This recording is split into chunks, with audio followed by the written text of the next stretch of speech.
Evening, I'm calling to order the special Fairfax Town Council meeting Wednesday, September 21st. Michelle, will you do roll call, please? Yes, Madam Mayor, and I apologize for the technical difficulties. Councilmember Goddard. I am here. Councilmember Kohler. Here. Councilmember Ackerman. I am here. Vice Mayor Cutrano. Present. And Mayor Hellman. I am here. All present. Thank you. And we will now do the Pledge of Allegiance.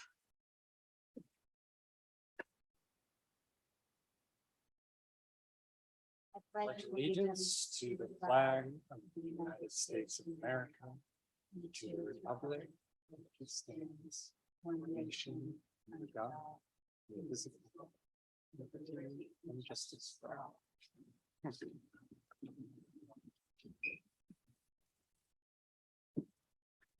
Earlier this evening, we had 3 closed sessions and there were no reportable actions from those.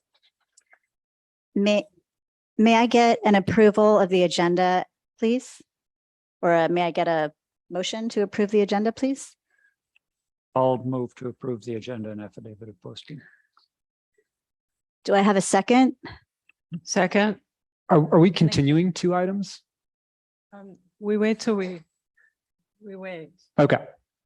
Yeah.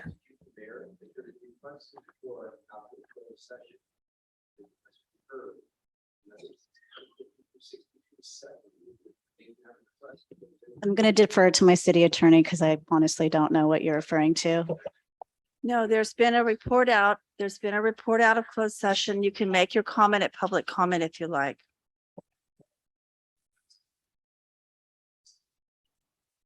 That is not a reportable action. Thank you. Could you please sit down? Thank you. There's a second. Kohler seconded. Who made the motion? Ackerman. Ackerman. Ackerman I Cole. made. Thank you. Did you take the roll call vote of the, No. could you please do that, please? All in favor? Yes. Aye. Aye. Any opposed?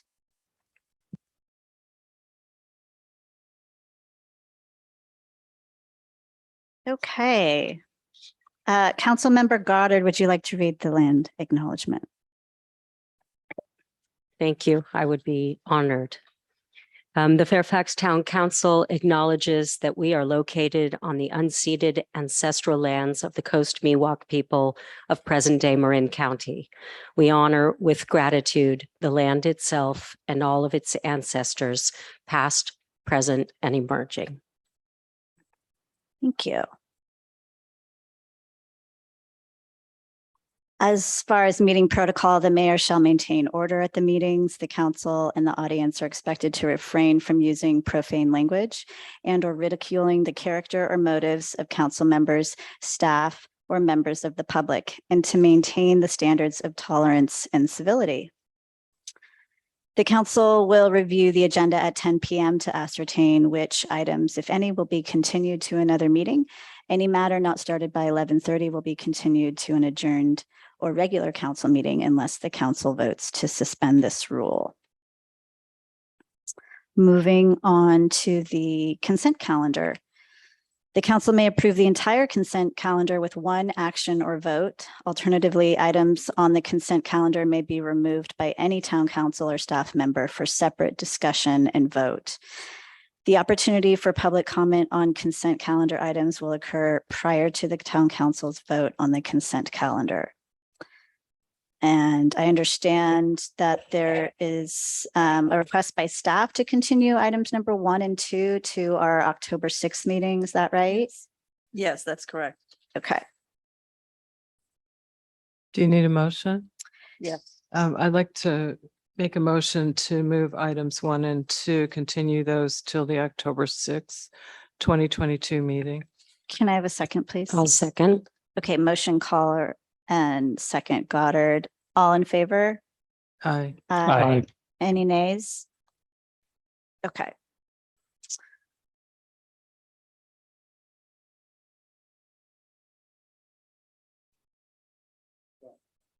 Yeah. So we'll proceed with the, do we want clarification or on number 3? Anyone? No questions on number 3? Yeah, I just had a question on number 3. I'd asked our Public Works Director to weigh in on the possibility of any FEMA funding reimbursements, and I think he's prepared to just briefly brief the council on that. Thank you, Councilmember Kohler. It's my pleasure to be here at the Fairfax Town Council meeting for the first time. Thank you. To the answer to your question, are there funds either already provided or anticipated for these projects? The answer is that the town of Fairfax has received some funding on some projects. Specifically with regard to Reedon and Scenic, we have received $15,000 for the Reedon project, and that is for design and engineering services. Since the project is now up for award, we don't have any construction funds that have come from FEMA. We'll have to apply to FEMA for those funds. The hope is that we will get reimbursement. However, given the date of the original incidents, we may have to file an extension with FEMA to get that money. But we'll be tracking all of our costs and the contract, and will be requesting that extension so that we may be eligible for funds specifically to Reedon.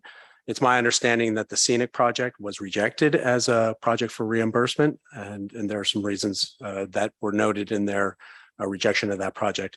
In addition, other projects that are not up on the agenda tonight did also receive some funding for design and engineering, and may be eligible for funds if we apply for them. Thank you. Any other questions? Okay, I will open public comment on the consent calendar. There's one item.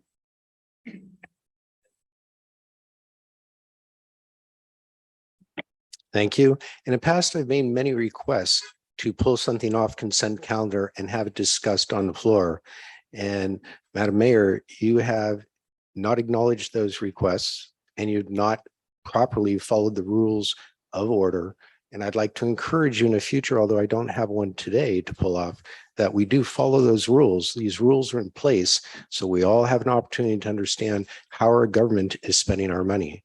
So in the future, if you'd please review those rules so that we can comply with that, I'd very much appreciate it. You have counsel here if you'd like to ask any questions, confirm that. Thank you. Any further comment on item number 3? Okay, closing public comment on consent calendar. I'm ready to make a motion on consent. So on consent item, are we good?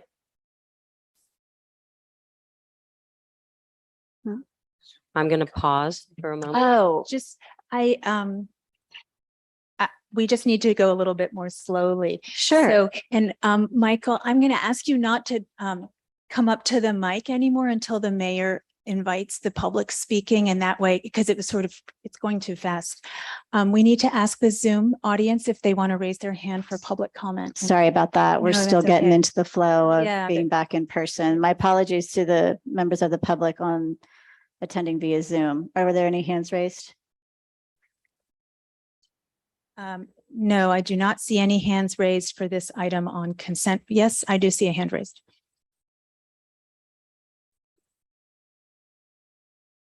Okay, and just to clarify, this public comment right now is only for the item 3 on consent regarding the award of a contract for a public works project. If you're not willing to speak on that right now, then please lower your hand. Never mind.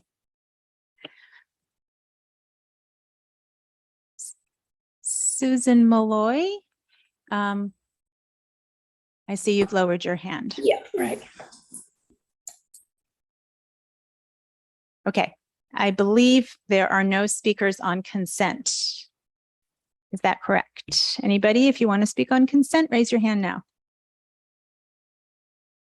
Thank you. None. Okay, so closing public comment from the Zoom on consent. I heard a motion to approve consent by Goddard. Do I have a second? I'll second. Okay. All in favor? Aye. Any Yes. nays? Aye. Okay. Consent is approved. Moving on to our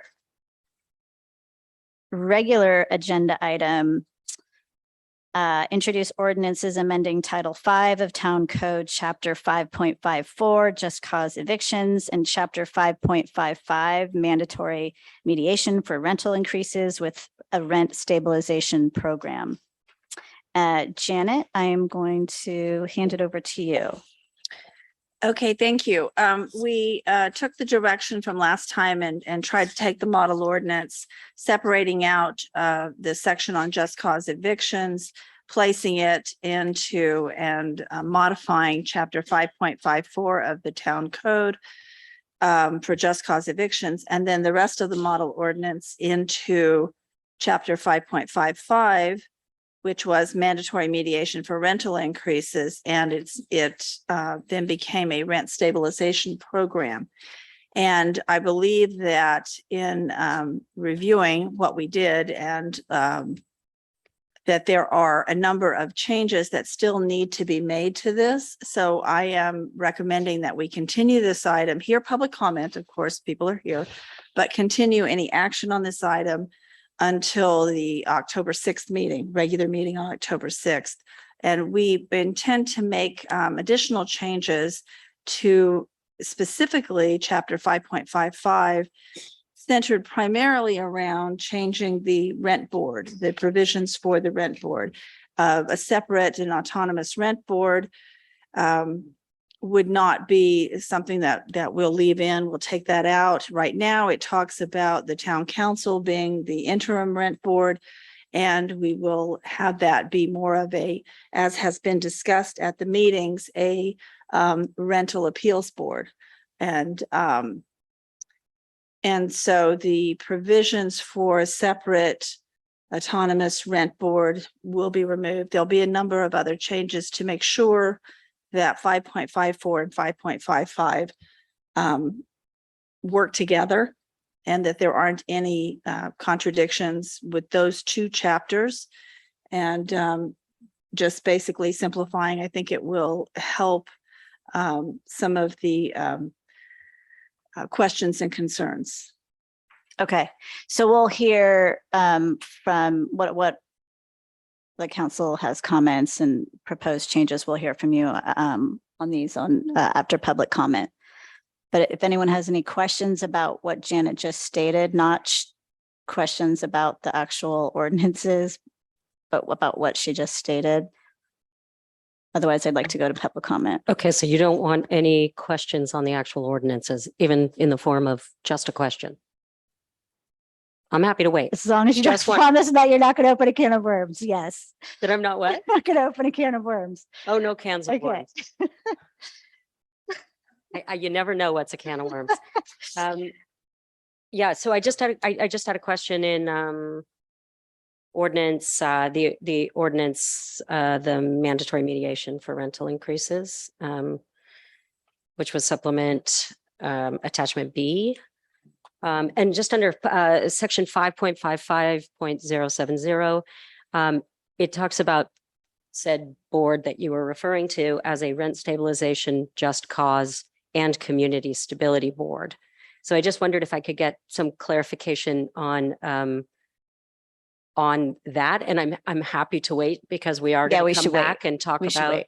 but just for the record, that would be something that would be good for us to understand and how it relates to these two separate ordinances. Thank you. Okay, I'm going to open public comment on this item.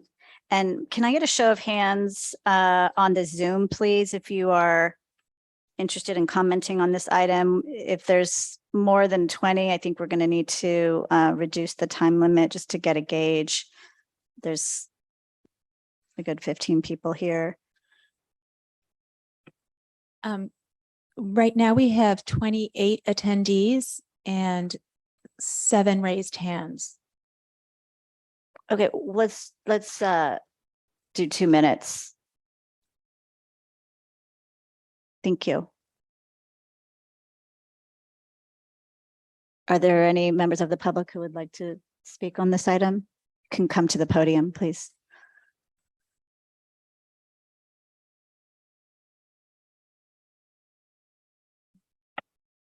Hello, Hi. My name is Bridget. I'm Fairfax resident, mom. I'm a registered nurse in the community, long-term Fairfax renter. And I just want to speak out as a mom. It's been really hard. We've moved 5 times in the last 8 years because of rent increases or mold or someone having to sell their place, and then we have to scramble to find housing. And it would be really awesome to know that our rent is secured. It's really hard for us to make ends meet as a family. My husband's a bartender at Perry's, a musician, and we love it here. Our kids go to public school, and my daughter's known her friends since she was a baby, and we want to stay here. And knowing that we could have secure rent would be like a huge weight off our shoulders. So anyway, that's my 2 cents. Thank you. Thank you.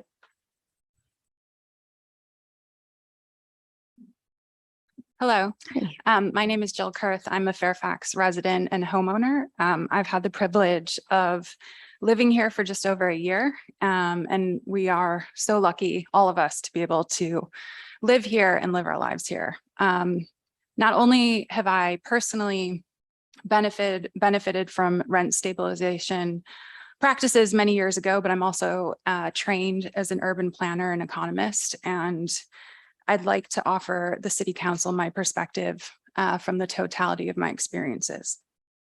So in my opinion, if you take the view of the economist, you take a data-driven approach, basically that says we will analyze rent control from the perspective of price, the quantity and quality of our rental housing stock, and the condition of the physical assets, the condition of our assets, meaning our apartments, et cetera.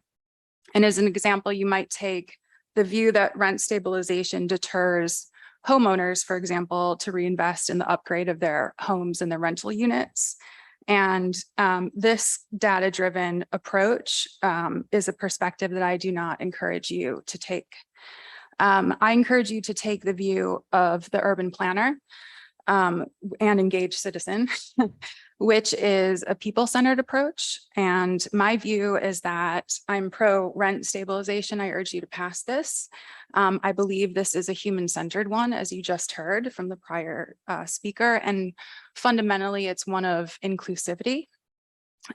We are living in a time of a significant and foundational call for equity that I feel that all of us must be accountable for. And I advocate for rent stabilization as a critical displacement prevention measure. The personal story of what you just heard, not only for adults and for families, but especially for children. Schools and children education are so important. And displacement prevention is an issue that I'm very passionate about. From an urban planning perspective, diversity is so important to the vibrancy of our communities and especially ours. The people that work in our local businesses, whether you are bartending at Perry's or some of them I've made friends with at the local garden center, rent control can make a powerful difference in their lives, literally between crisis and prolonging their livelihoods. Thank you. Thank you.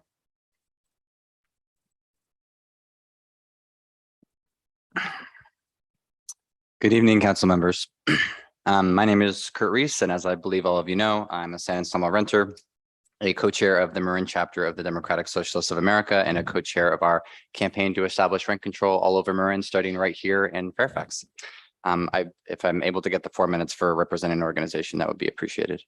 I have some mixed emotions this evening, to be honest. I continue to be very heartened by the council's expressed commitment to pass rent stabilization and strengthen just cause eviction protections here in Fairfax. We know how desperately needed of a reform this is. There will be over 2,000 Fairfax renters who would actually have real housing security if this passes, who now live at the whims of their landlords. Half of those are rent burdened, over a quarter are severely rent burdened. We've gone over these numbers time and time again. That means that every delay means that more actual Fairfax residents, real human beings and families, are facing the threat of displacement from this community. Which brings me to why I am also frustrated. I'm frustrated that the first reading and corresponding vote on rent stabilization and just cause planned for tonight will not be taking place, despite that this first reading was scheduled over 2 months ago at the July 12th council meeting. I'm frustrated that the ordinances that were to be considered by the council and understood by the public were not released until Monday, just 2 days before that scheduled vote. I don't understand how members of the public can digest that material and come with an informed understanding, or much less the council. And I'm frustrated that those ordinances contain issues serious and numerous enough to require delays in the council vote. Considering that the model ordinance drafted by ACCE upon which these proposed ordinances are based were sent to the council and staff originally over 6 months ago in February. I sent that email, I checked it today. 6 months ago was when we originally provided the model ordinance, which was gratefully used by the staff. I want to highlight one of those issues with the proposed ordinances that's extremely consequential. That's the proposed rent stabilization ordinance sets the annual cap on rent increases. So like what determines how protective the ordinance actually is at 65% of the consumer price index, when the council very clearly and explicitly during the 7th decided it to be 60% or 5%, 60% of CPI or 5% as an absolute cap, whichever is lower. That's incredibly important and hope is changed before next time. There are also significant issues regarding applicability and exemption sections of both ordinances, with essentially old language from the existing town code, being used to describe who the ordinance applies to, despite the fact that the sections from the model ordinance already determine applicability as all renters, except those that are explicitly exempted, or except those that are defined as exempt in the model ordinance. So there's more that I'm sure will be addressed, or I sincerely, deeply hope will be addressed. But really, given that the town attorney and the town staff and the council has had this model ordinance and this information for so many months, given that this meeting has been on the calendar for 2 months, over 2 months, it's just hard to understand why this happened. And I'll just reiterate that every delay in this process does mean the threat of more people leaving the community forever, people getting forced out of their homes. It's real human beings' lives that are at stake. So I would just urge the town council and staff to act with vigilance and haste to ensure that we're able to bring the 2 ordinances to a vote on October 6th. And I urge you all to vote yes and grant Fairfax residents the real protections and rights that we all deserve. Thank you. Thank you. Good evening. My name is Peter Getz. I'm a resident of San Rafael. I've lived in Marin County for 25 years and I taught in public schools. I'm now a retired school teacher renting in San Rafael. I decided to come this evening to speak with you for a couple of very short but very important reasons. First of all, as a Marin County resident, I look for a Marin County that is more culturally diverse, more culturally rich. It's a beautiful place. The hills are beautiful. I also believe that we as a people can be beautifully diverse. I fear that possible eviction and increasing rent costs can send many people, seniors, people of color, public workers, away from the county. And I think that would leave us more culturally impoverished. Secondly, as a Marin County resident and a resident of San Rafael, I look forward to a time when Fairfax has set an example for the rest of the county for what ordinances can do for security for people to live here and improve also the cultural diversity and cultural variety. I think it would be wonderful for Fairfax to set an example that all the rest of the county could follow. I think it would also be following the values that I understand Fairfax to hold. I live kind of next door, but we're all neighbors, and I encourage you to, when you do vote, as soon as possible, vote yes to accept the ordinances for rent stabilization and limiting to just cause evictions. Thank you. Thank you. Good evening, Council. Hi, folks who are here and folks online. Really grateful to be in person for my first time since COVID and being online for a lot of our meetings. My name is Veronica Garretts, and I'm a Fairfax resident, and I'm also a mother. And similar to the first speaker, to Bridget's share, I have lived in 5 different homes since living in Fairfax over the past 10 years. And am severely rent burdened currently and would feel wildly relieved at the idea of rent stabilization, both as a civilian who loves to be engaged in this community and make this town shine as it can and does at times, and for my son to continue to live here and to go to school here. So I absolutely appreciate that this has been such a priority.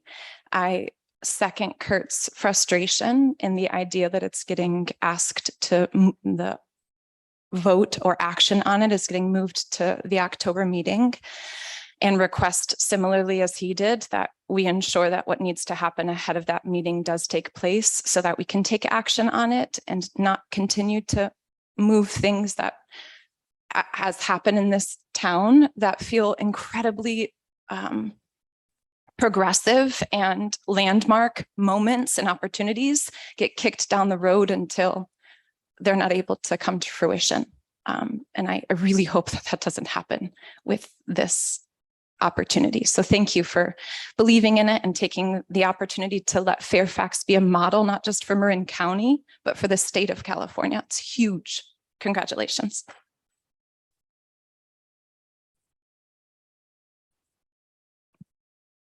Good evening. My name is Susan Adams. I reside at 47 Tamalpais Road, Fairfax. I was going to first start by saying thank you for continuing this matter forward so expeditiously. We can vote on it tonight, but I will just say thank you for keeping moving this important matter forward. And I do urge you to vote yes when it does come before the council. Adoption of these ordinances will help sustain our unique and varied communities, as I've said earlier, on previous occasions, enabling our tenant families to raise their children here and keep our schools full, enabling the older tenant residents to stay here by paying fair rents, and helping our other residents be able to afford and weather the risks of opening small businesses. And I've been fortunate to be able to hire electricians and other business people who have taken the risk of getting on their own and opening a business here. And so it's stayed local, and it adds to the sustainability and vibrancy of our town. Most and nearly all of my adult life, I've been a tenant. I have been here, I have been a homeowner, but I have certainly experienced, with my husband and I raising 4 children, continually anxious about paying the rent and keeping the kids, clothed and fed and safe in school. If I were to need or want to rent my home, I would not endeavor to enter that world as a professional landlord. I would appreciate knowing that if that were to come to pass for whatever reason, that pursuant to the ordinances you adopt, I could rely on an objective process to establish a rent that would be fair to my tenant and to me, and would be reasonable with the fair market values of Fairfax. Please don't delay adoption. The timing, as Kurt and others have said, is absolutely imperative. Since this community effort started earlier this year, friends of mine who had resided in Fairfax for nearly 20 years were notified of eviction, had to move through no fault of their own, and were unable to stay in Fairfax because they could not afford an affordable rent. So please help protect our current and future residents who need to rent their homes here by putting in place good and reasonable ordinances that will protect us all. I urge you to vote yes when it comes to pass. Thank you. Thank you. Hi, my name is Laura, and I don't do this. I'm very nervous right now. So this is how strongly I feel about this, to be able to stand here. I raised my 2 daughters here in Fairfax as a single mother and as a care provider for 35 years, caring for people's loved ones in this community all the way out to West Marin. I'm retired now, and I live in an affordable housing, an apartment right now. And I have a daughter that has my grandchildren who are young teenagers, and she can't afford to live here. You know, I'm afraid for her. I try to help her as much as I can. I have 2 young teenagers, grandchildren that are under tremendous pressure because their mother's working so much as an essential worker, paying $3,600 a month, and it goes up constantly. Please, you know, let's be an example that we care. This is a community that I raised my children in. Please consider this and pass some kind of rent control so my daughter doesn't have to work so hard and live in fear. It would mean a lot that we would start here in Fairfax, knowing that people count. And it is urgent. I agree that it's urgent because these people are just barely holding on. And they're with the people that work here in the communities. So I appreciate you being here and listening to me, and I hope and pray that this is passed. Thank you. Thank you. Hi there. My name is Lauren Tamkin, and I am a life resident here. I've been here my whole life, and just been able to see how the rents have surpassed my wildest imaginations over the years of living here. I think it's quadrupled to be able to live here independently. So yeah, my landlord, you know, loves to raise the rent, and every couple years it's, you know, at least a couple $100 more, and it's God knows how high it's going to get for our little duplex. And you know, I live downstairs, and yeah, so I would just love to see this pass and know that there is some security that my landlord isn't going to just, well, he can, so he will. And he doesn't seem to care, you know, so if there is a cap on this, that would be wonderful. And any kind of cap would be wonderful. Thank you.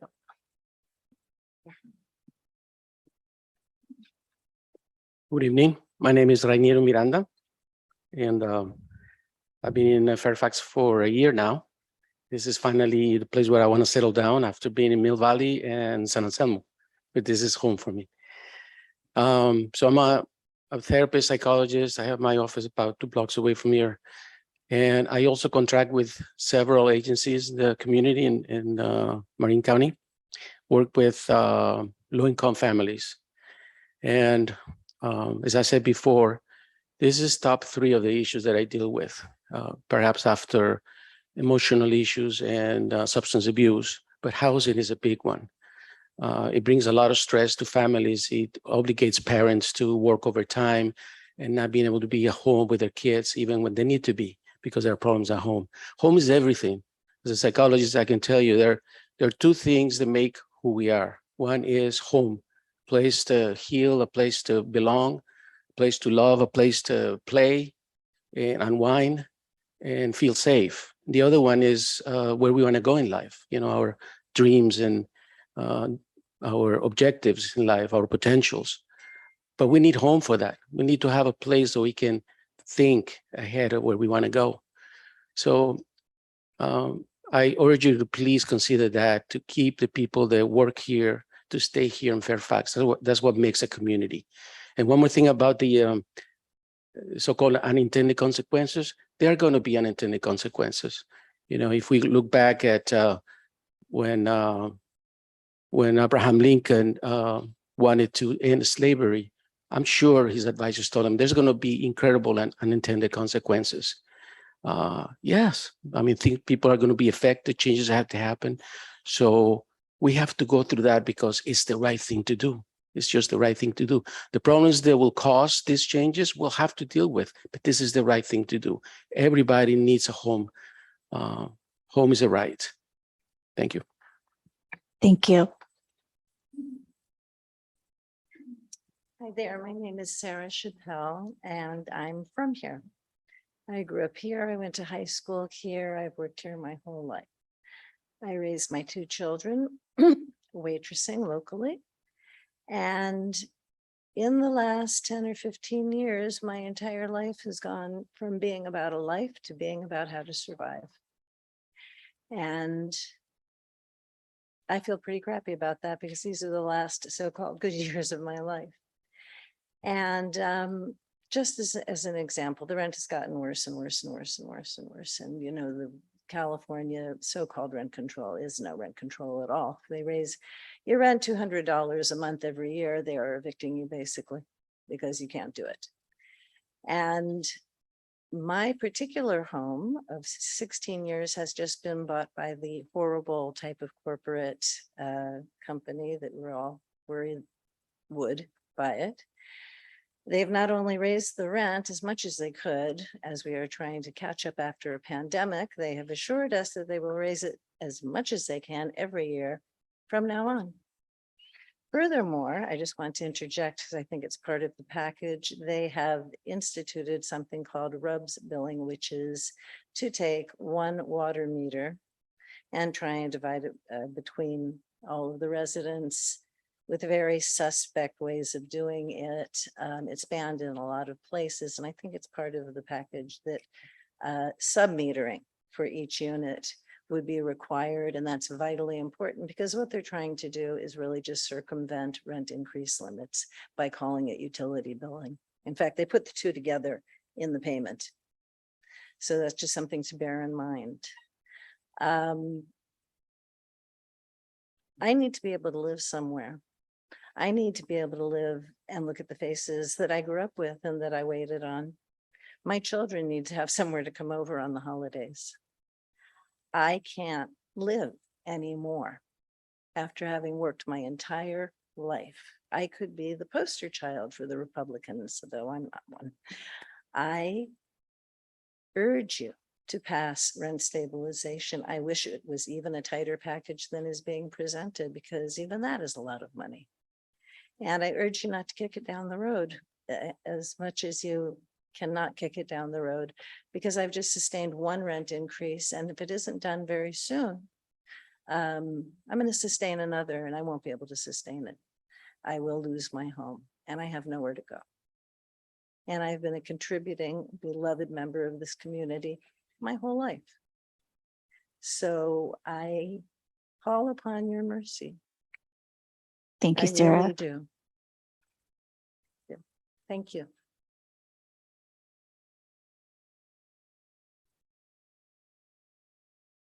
Hi, I'm Jessie Hunt. I'm a resident of Fairfax. My husband Steve and I actually own a home here that is a legal conforming duplex. And I very much am in support of this passing and being radical with it, especially with having a committee separate from town council. I think that from what I'm understanding of your reading of that change, maybe being a reason for the delay in voting.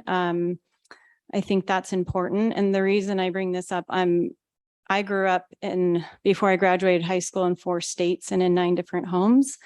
And it's extremely traumatic to move. And this home that I currently live in is the longest I've lived anywhere in my entire life, which is 9 years. We moved in together to this home as renters. And out of a lot of luck and great people, we were able to buy our home, one half of it, and then eventually buy the whole home. And I do think it's a bit of a Cinderella story for moving here. And we would not probably have been able to buy a home today, even though we're both very hard workers and have pretty reasonable education and careers, just because of the way the market is. As a home owner, we have actually had our own fears about having long-term renters, because we have been and seen on the other side where things can get abused and taken care of. And I feel like the best way to dispel fear is to have education. And as much as there needs to be a stabilization program, I think there needs to also be supplemental programs where us as a community can come together and understand the types of people that are in need of having a place to live and what that looks like, and how we can work together to not only just provide rent, but provide other programs that can be in support and really amplify together. I don't want to live in a town where the people that work here can't also live here. So I'm in favor of this. Thank you. Thank you.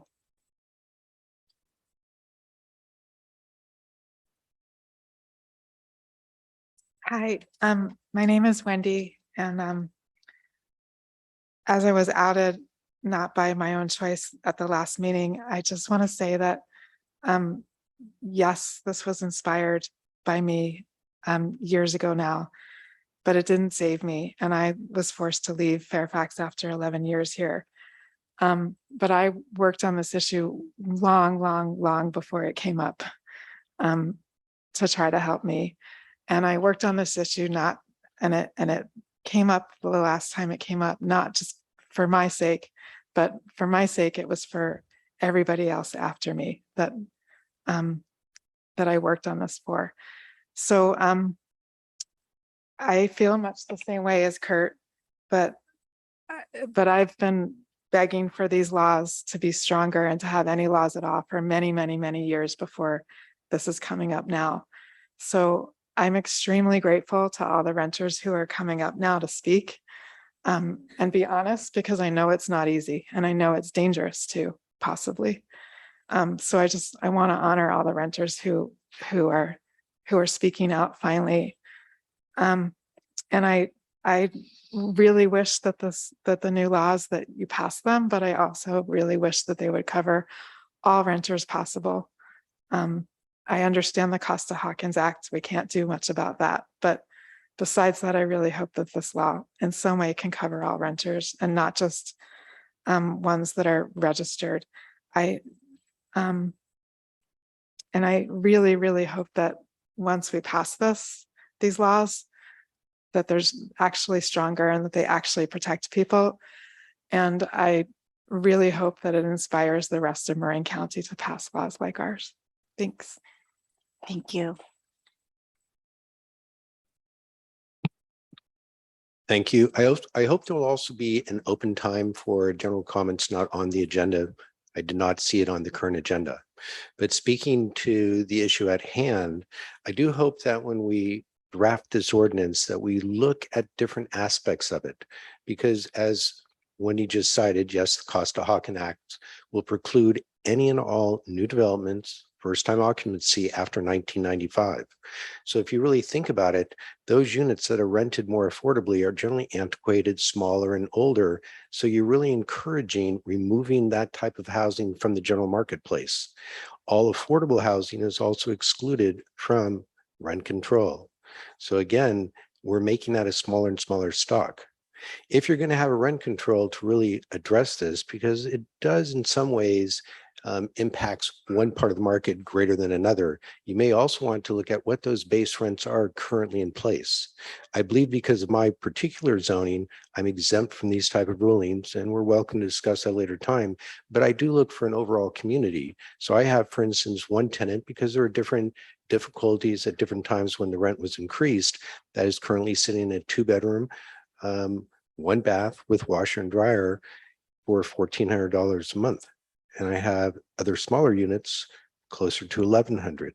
So if you were going to really impose something across this, you might find other landlords have been very considerate of their tenants that this should be in consideration. Specifically to the utilities, if we go back approximately 15 years, my property tax has greater than doubled. My utilities have greater than tripled. I have not done that with my rents because my tenants couldn't afford it. So again, you're looking to punish something unless you exclude those things that actually this council and other councils have the right to encourage and increase those taxes for instance, my property was hit an additional $6,200 a year for the flood fee. It was incurred an additional $4,700 a year for the fire interface. Okay, so all these things add up. So you may want to think of excluding property tax increases, utility increases, or find a more equitable way, since we talk about equity, to actually have where we all have a rent control in a safe environment, but at the same time, not have somebody else pay for somebody else. Thank you. Thank you. Hi, council. Hi, staff. My name is Kyle. I'm a San Anselmo renter. This is June. She'll be 3 weeks old tomorrow. Baby's first public comment. Very exciting. I'm a volunteer on the campaign. I've been volunteering over a year now, I think, to help pass rent control here in Fairfax. I help run the texting campaign, our texting program, to help text and turn out just everyday people to come give public comment. And every time I do texting, I probably get at least 3 to 5 folks who have already said they've been forced out by rent increases. That just happened again doing turnout for this meeting. So every time that we're delaying, more people aren't able to stay in this community and serve this community. So please expeditiously take action. You're also going to be a model for San Anselmo, who's considering this, where we live. And I'd love to stay and raise my daughter in San Anselmo. So please vote yes when the vote comes. Thank you. Thank you. Okay, if there's no further comment in the room, we'll move to the Zoom participants. If you could please raise your hand. Okay. Yes, and I see we have 8 raised hands, starting with Susan Malloy. Let's see. Yeah, we're good. Thank you, Damien. We have the timer here in the screen. So, Susan Malloy, you're unmuted now. Okay, thank you. Hi, I've had the opportunity to speak twice. Oh. I can't hear you. I see that you're speaking. You may need to turn up your volume. Oops, you just muted yourself. Okay, sorry. Now you're unmuted, but Damien, is the audio on for the Zoom in your? Yeah. Hello, can you hear me?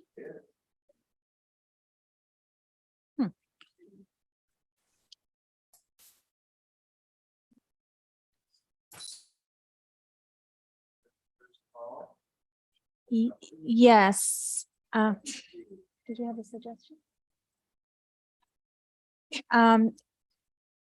Susan, if you don't mind, I'm going to move to the next speaker just to see if it's you or if it's us. And the next speaker is David Levin, and you are unmuted now.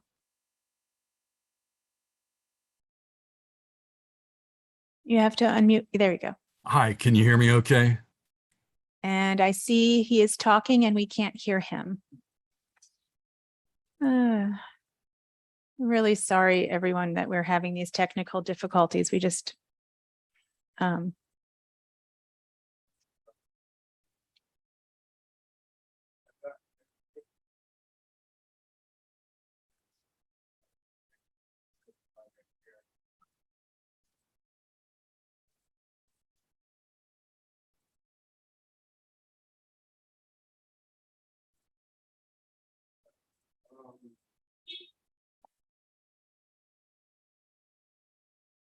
I suggest maybe I turn the sound on my computer and have my microphone on my computer. Would that be a workaround? Hmm.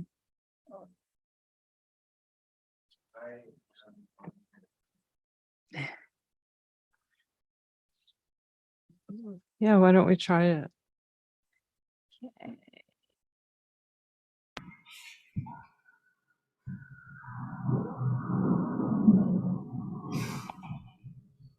Okay, David, can you try talking, please? Yes, hi, can you hear me now? I think my sound is. Oh, here we go. Here we go. Should I go ahead? Yes, please. Okay, well, thanks for your efforts on this topic. I'm David Levin, a current board member of the Marin Environmental Housing Collaborative, or MEC, and I've been a past managing attorney at Legal Aid of Marin. I wanted to thank the Fairfax Council and staff on behalf of MEC for recognizing the critical need for housing stability, because I've seen the devastating consequences of housing instability for too many of my clients renting in Fairfax. Too many of my clients have been forced to move from Fairfax because of steeply rising rents, and it's been especially heartbreaking to recognize how many times these increases were not based on normal financial factors in a regularly operating market, but instead due to rent increases simply based on the extreme scarcity of housing in our county and in Fairfax. Even worse, the most vulnerable renters suffer the most from housing instability. My clients who are elderly, disabled, local workers in lower paying service jobs lost their access to employment, to education, to their social support networks. Also, I've been forced to counsel clients who have to choose between paying the rent or the necessities of life. And possible choice, we should do everything to avoid forcing on renters. I first started attending Fairfax Town Council meetings on renter protection several years ago, and I'm very grateful for your continuing work on this critical issue for my clients. My housing work has taken me to city council meetings across the Bay Area, and I'm thrilled to see Fairfax continue its leadership on renter protection. Thank you again, and MEC eagerly looks forward to your next meeting on this important topic.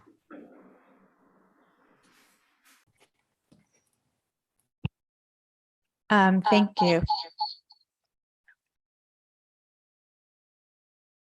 Okay. Were you able to understand that, Council? Was that okay?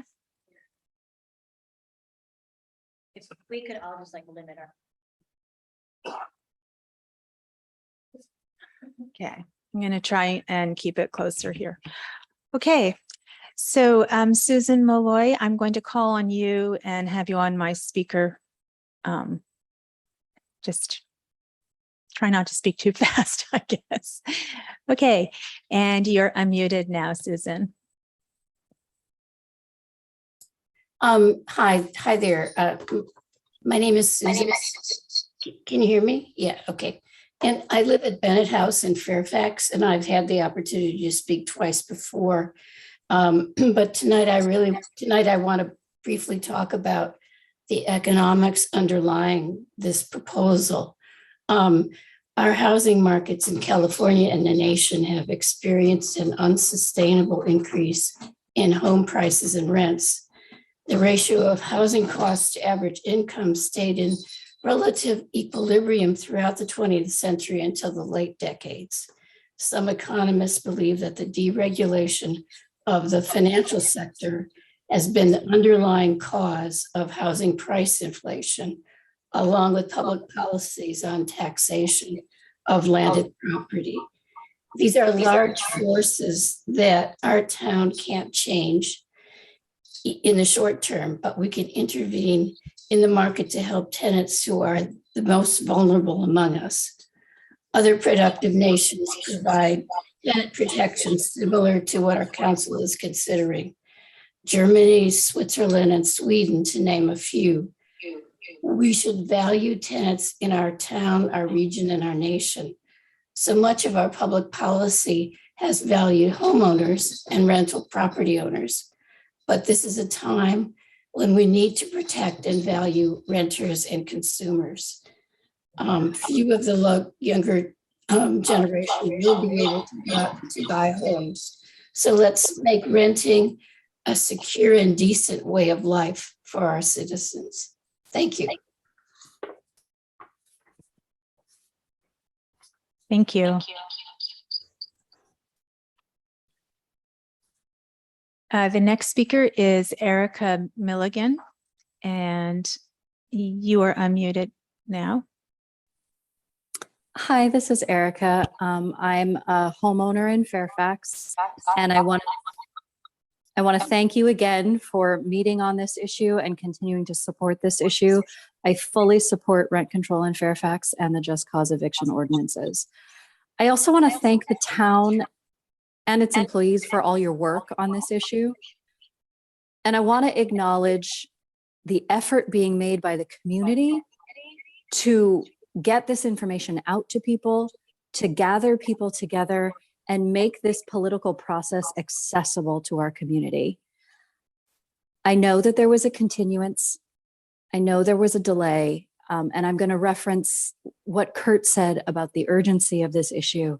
And I also want to call out that this is how disenfranchisement happens. When we say that we're going to be holding a vote and the community comes together and people arrange for transportation, they stand up because they need to speak out even though they feel afraid. They show up with their newborns.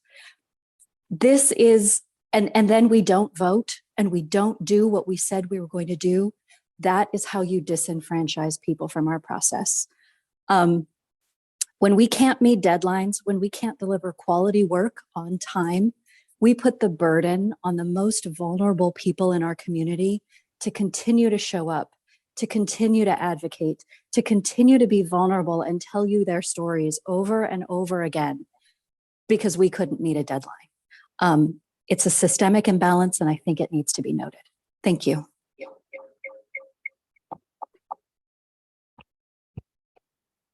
Thank you.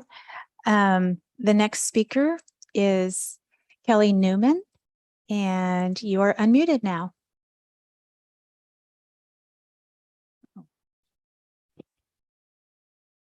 Can you hear me?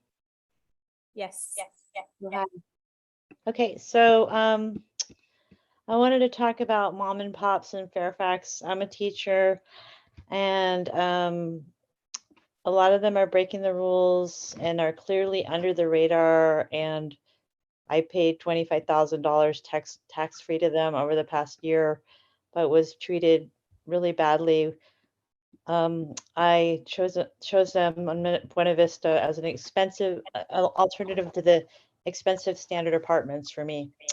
1 year later, they're selling the house after a Caldwell Banker talked them into taking out a $100,000 loan to fix it up and sell it for a higher price, because a lot of the places was not legal. They didn't have railings. They didn't have a safe driveway, all kinds of things.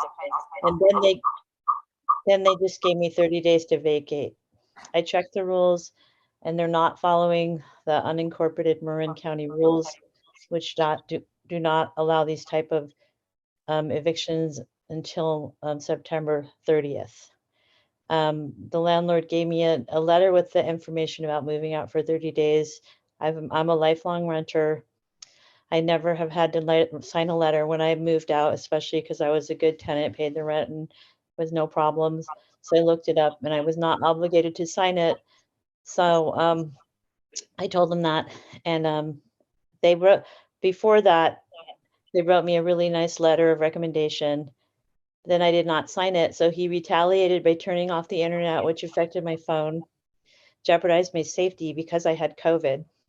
During the process, I contracted COVID and also lost my brother.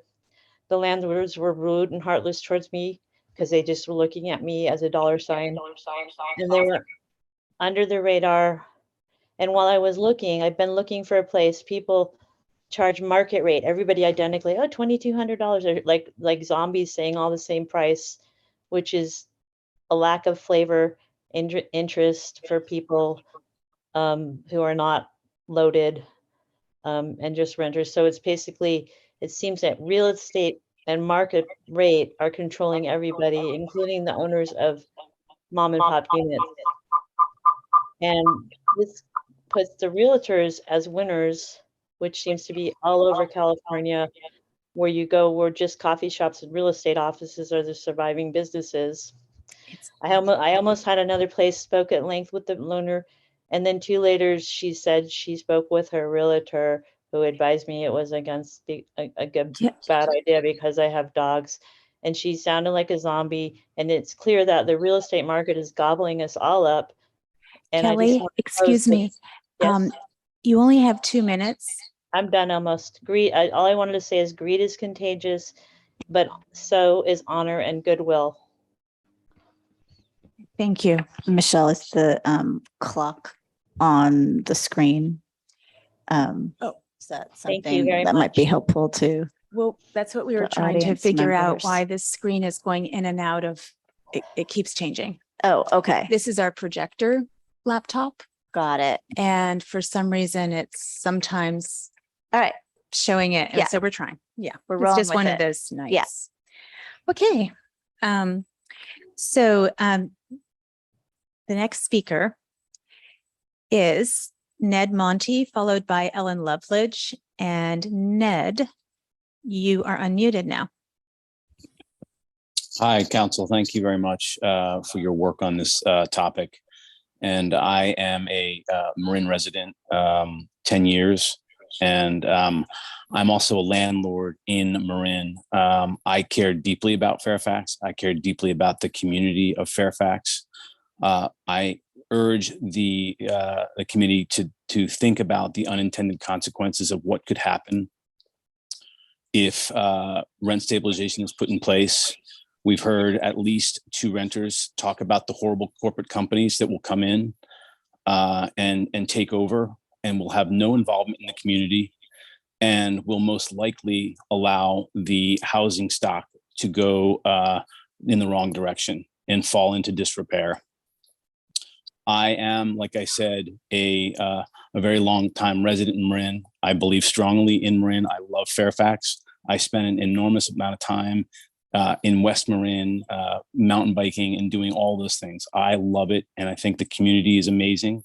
I think there's a lot of landlords that want to keep the rent reasonable for people. I think what you're hearing today is a lot of tenants that are dealing with people that are unscrupulous.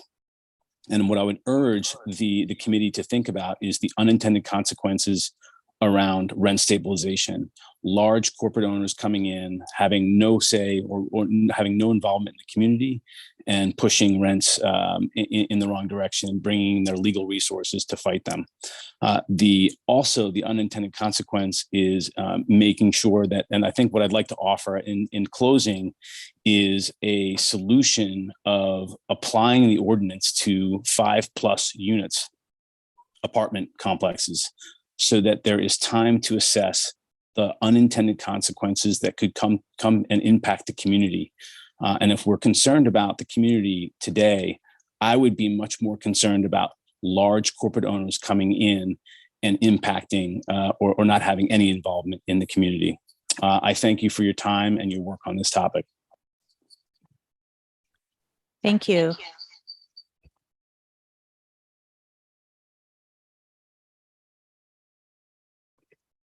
The next speaker is Ellen Loveledge. You are unmuted now. Great. So thank you for having me. I got into the swing of my career in 2008 and have been kind of a forever renter so far. I live and rent in Fairfax, and I really want to end up investing in this community.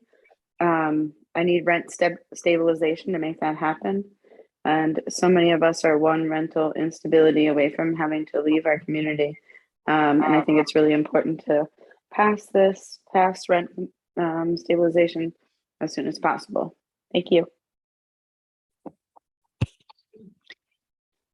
Thank you. And the next speaker is PJ Pfeffer, followed by Chris P. PJ, you are unmuted now. Thank you. While we are making some changes before the next town council meeting, I'd like you to consider again reinstating the provision of buyout in the buyout agreement section of the just cause evictions provisions that would require a cooling off period after a tenant is offered a buyout for their apartment. Allowing individuals to fully consider their legal rights is a familiar public policy concern. California just this year added new regulations requiring employers when giving their employees severance and separation agreements, and notice that they have the right to consult an attorney regarding the agreement for a reasonable time period of not less than 5 business days to do so. Without some time period where the buyout agreement is maintained as an option for a tenant to sign while the tenant consults with an attorney, effectively your right to consult with attorney is just a meaningless statement on paper. This is highlighted even further by the caller a little bit earlier who discussed the retaliation she suffered as a result of asserting her rights when given a legal notice to vacate. There's no reason why similar threats wouldn't be offered if somebody didn't sign a paper saying that they had the right to an attorney, even though they didn't actually get a chance to use it. With respect to the caller about unintended consequences in the mailer everybody received, I saw and read a lot of assertions with no justifications. Why would we need to give this law a chance to work before creating more rules and regulations? We don't do that generally for other laws. Say it's bad public policy, but they don't explain why. They don't explain what problems it creates for renters and the community as a whole. The increased corporate ownership and hedge fund control of properties is a trend that's already going on. There's no evidence offered to show that this will increase as a result of rent control. Presumably a savvy investor would want to invest in places where they can jack up the rents a lot, not a little. Thank you. Whew. The next speaker is Chris P., followed by Leah Simon Weisberg. And Chris, you're unmuted now. Apologies for my background noise. I'm at the farmer's market right now. I was trying to get there in person, but I couldn't make it. I'm just going to join the chorus of everyone calling for the expediency of this issue at hand. It's obvious what needs to be done. It's obvious why it needs to be done. And it's important that it's done as soon as possible.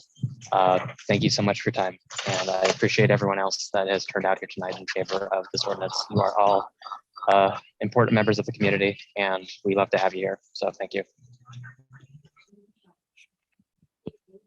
Thank you.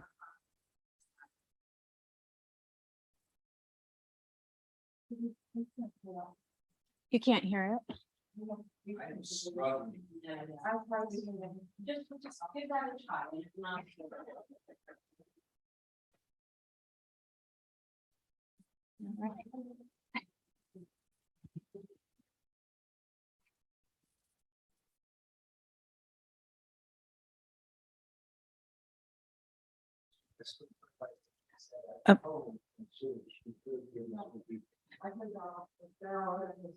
Because they can hear it on Zoom. Yeah. So is this working? Okay. I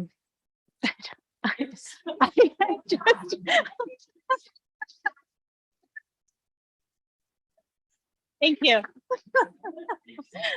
Just a few things. Would anyone let me know? Okay.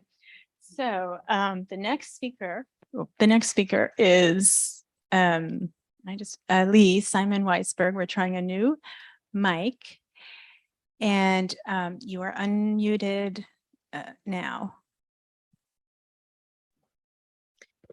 Okay, I'm just testing it to make sure everyone can hear me. Looks like it. Hang on. Oh, no. It's a little bit worse. Let me just try. Here's the microphone. Can you hear me? Any better?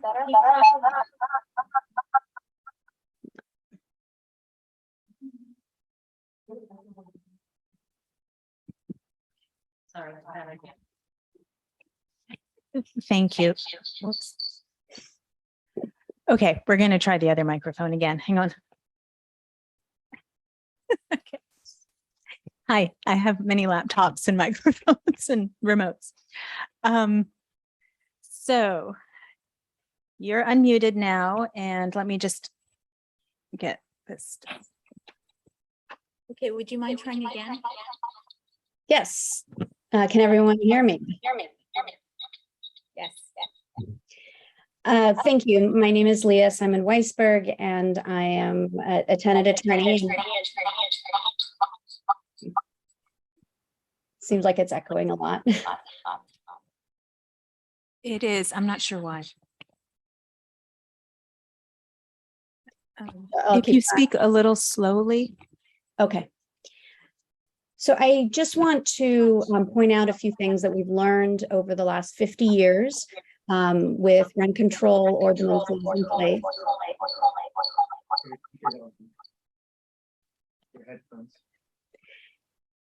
We have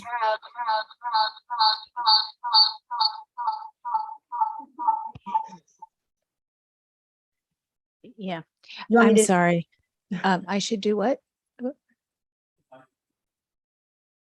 Yes. I'm not, do you have your volume up at your home by any chance or wherever you are? Oh, I can't hear you. I have it fully out. Your headphones, they turn off. Yes. The Bluetooth on your screen. I'm sorry. We're getting a lot of reverb here. Yeah, I'm gonna try and. Michelle, just a question. How many people have their hands raised on Zoom? We just have 3 more after Leah. I'm wondering, maybe this is inappropriate, but you could use my cell phone, have them call my cell phone, and we could put it on speaker. Would that work? Could we do that? This better? I We mean, you could try that. I'm Let okay me- with that, just because I think we could get there. So everybody will know my cell number. So please call me at 3 a.m. We're going to take a few seconds, but my cell number is, I'm going to go sit with you because my Wouldn't it phone be may better turn for us off. to call into the Zoom? And get locked. I know. They can hear you from there. Okay. I need Don't fall. Okay, so you can tell people what my cell number is. Okay. Or put it in the chat. We don't have a chat. There is no chat. Okay. I've disabled the chat. Okay, we're going to try a new thing, and we're going to give you the cell number of a council member and ask you to call this line to make your comment, and we're going to hold it up to the microphone. Okay, so I'm Barbara Kohler. My cell number is, I see everybody in the audience writing that down, so you'll be calling me. But anyway, so please feel free to call and we'll get through these last few folks calling in. Yeah. So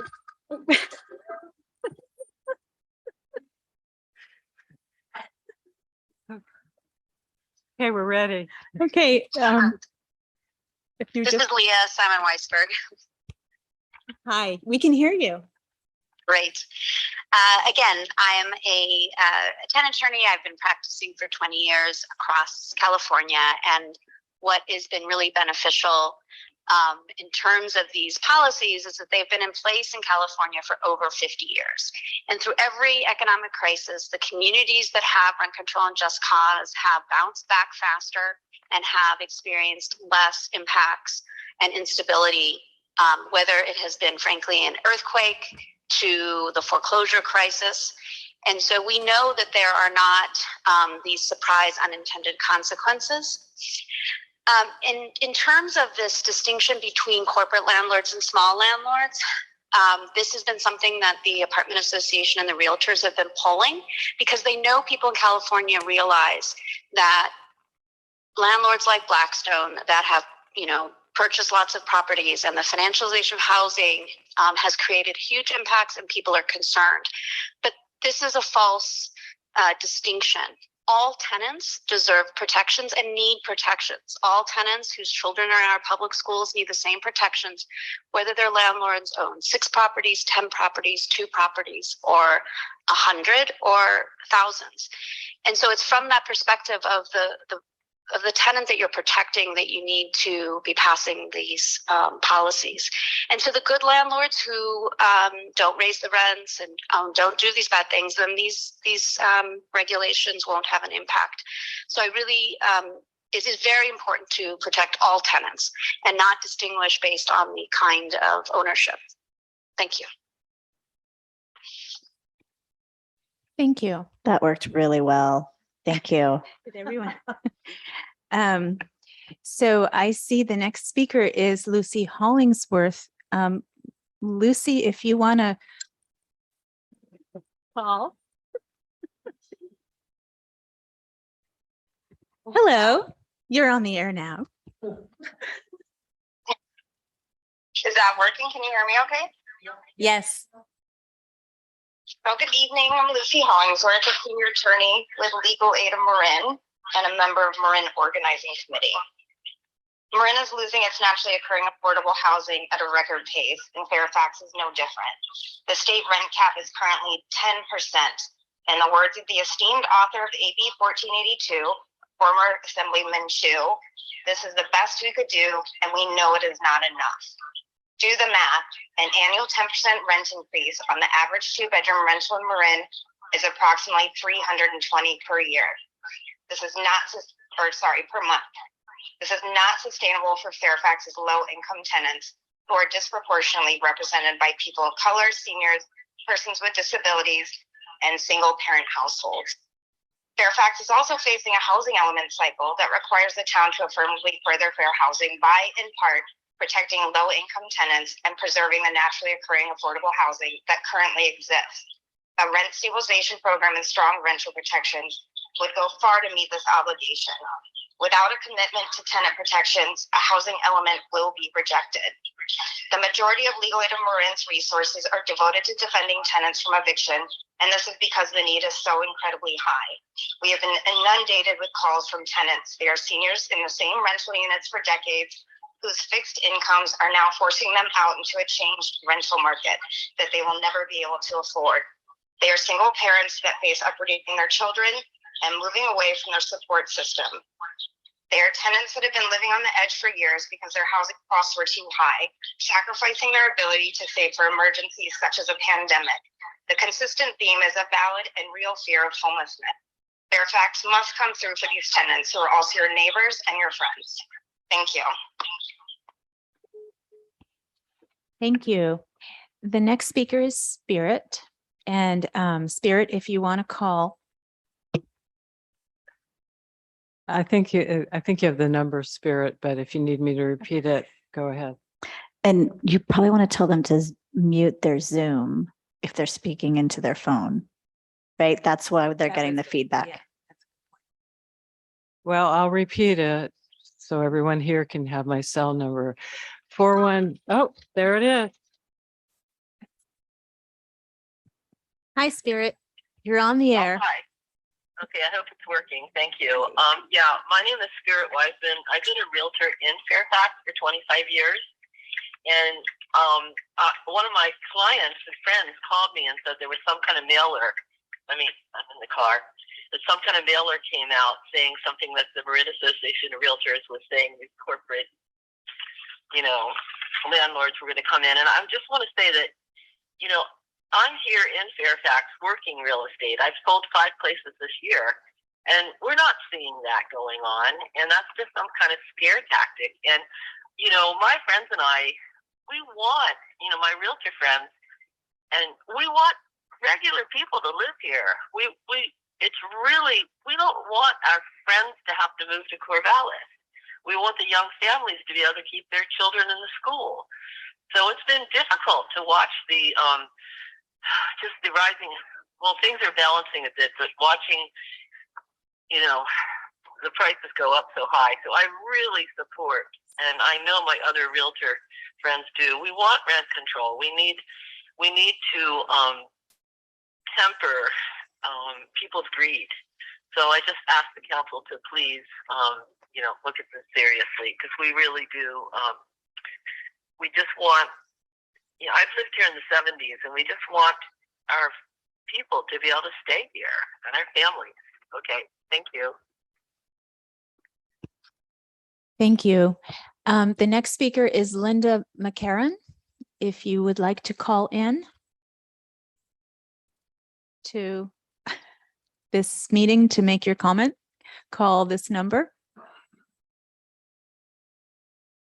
415-450. Hi. This is fun. We should do this every meeting. Okay, hi, you're on the air. Hi. So I was calling in. Oh, could you Hold on, mute? I'm gonna mute? I am. Okay, that's better?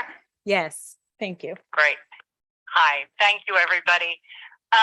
I was calling because I'm a tenant. I've lived here I've lost track of how many years I've lived here. And it's a real fear. A real fear.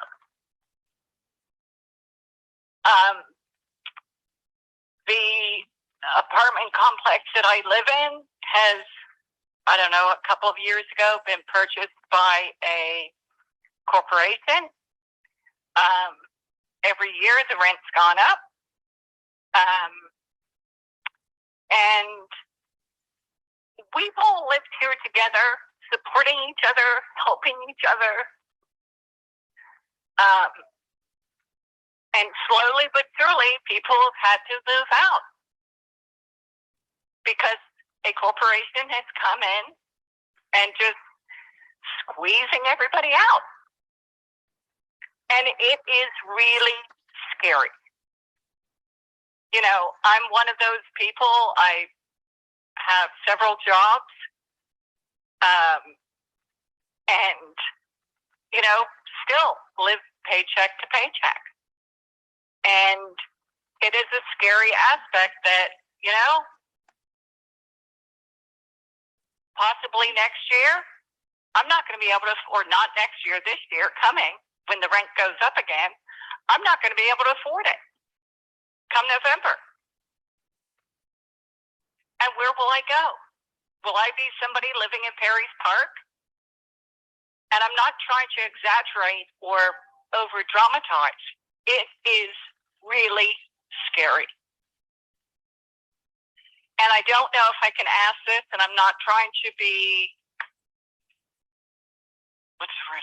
I'm not trying to stir it when I ask this, but I'd be interested in knowing how many of the council members, and there's 4, 5, 6, 7, 8 of you there. How many of you, and if I'm overstepping boundaries, I apologize, just tell me. But how many of you own your own place? Could we see a raise of hands? 4 out of 5 of us do. Sorry? 4 out of 5, but I can also tell you that some of us have been renters for me, 44 years. Right. And I'm guessing to a non-corporate business. So it's You know not, what I mean? it's not So an, some of you understand, I guess what I'm trying to get at is some of you understand the fear and the concern. Linda, thank you so much. Just try to understand the human aspect of it. I know you're juggling a lot. Thank you. Thank you. Just try to understand. It's very scary. Thank you. Your 2 minutes has passed. Thank you. Are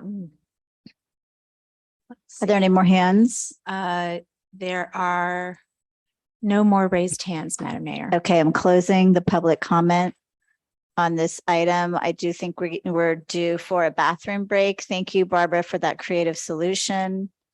We'll reconvene in, I can't even read the time, 20 past. Thank you. I'm going to close public comment if I didn't formally do so before. And I want to thank everyone who spoke and who wrote in. And I will open it up to my colleagues. I know a number of us from my conversations with Janet had wrote to Janet, so we weren't privy to those comments. So if you want to share those and also provide what questions you have, who wants to go first? Could I go first, Mayor? Yes. Great. Well, first, I just, again, to reemphasize, I wanted to thank the public. It's just been like overwhelming to get all of these stories, and the need is clearly there to do something for our residents and the people that work in our community. The thing that I also wanted to note, I think something that I had missed at our last meeting when having a supplement of a model ordinance attached, along with like a flow chart and all of the workarounds that Mayor Hellman and staff and Kurt and others have been able to help us figure out. We did not, I can totally own part of it too. You know, I did not adequately articulate to Janet what we needed to do with the model ordinance. I don't think we gave good enough direction to our town attorney about how that model ordinance should be integrated with the new information in the flow charts about what the rent board would look like. And so some of the stuff that we had in that model ordinance came back to us here, and I have some concerns with it. I think one of the things that stood out to me right away is just some scary language in, I think it's 5.55.070, which is just it was a larger vision at the start of this process for what a separate rent board would look like. And I think that we had to create some workarounds, working with our partners, with the city of Berkeley, with Legal Aid of Marin, to figure out ways that we can contract out some of that work and then have the town council be an appeals board. But here it still shows, you know, this larger, grander vision, which may be necessary for the county down the road. But at this point, I think some of these items in here are concerning and probably unnecessary for what we're scoping right now, specifically Section M of that, which is integrity and autonomy of the board. Section N, the budget. Section O, personnel. P, board legal work. Q, contracts and purchases. And I think that those were some of the ones that stood out to me. And I think what we presented to council from our ad hoc working group or the subcommittee working on this was we had hoped it would be more in line with that flow chart that we shared. And so just wanted to apologize that wasn't captured at the meeting at the start of the month at the regular meeting. Some of the other things that stood out specifically in the supplement to item 4, the second, attachment B. The other thing was that there were some sections of this that felt like they were supposed to be in the just cause, specifically 5.55.040, like a tenant habitability plan and short-term relocation plan. And then the one that follows, 5.55.050, which is relocation. It's pages 8 and 9. I think they were part of the just cause, all that relocation stuff that we discussed. And because the model ordinance was one ordinance, when we split it up to make it fit into our current code, some things got jumbled. And so I wanted to catch those just for Janet's, records or her note taking here.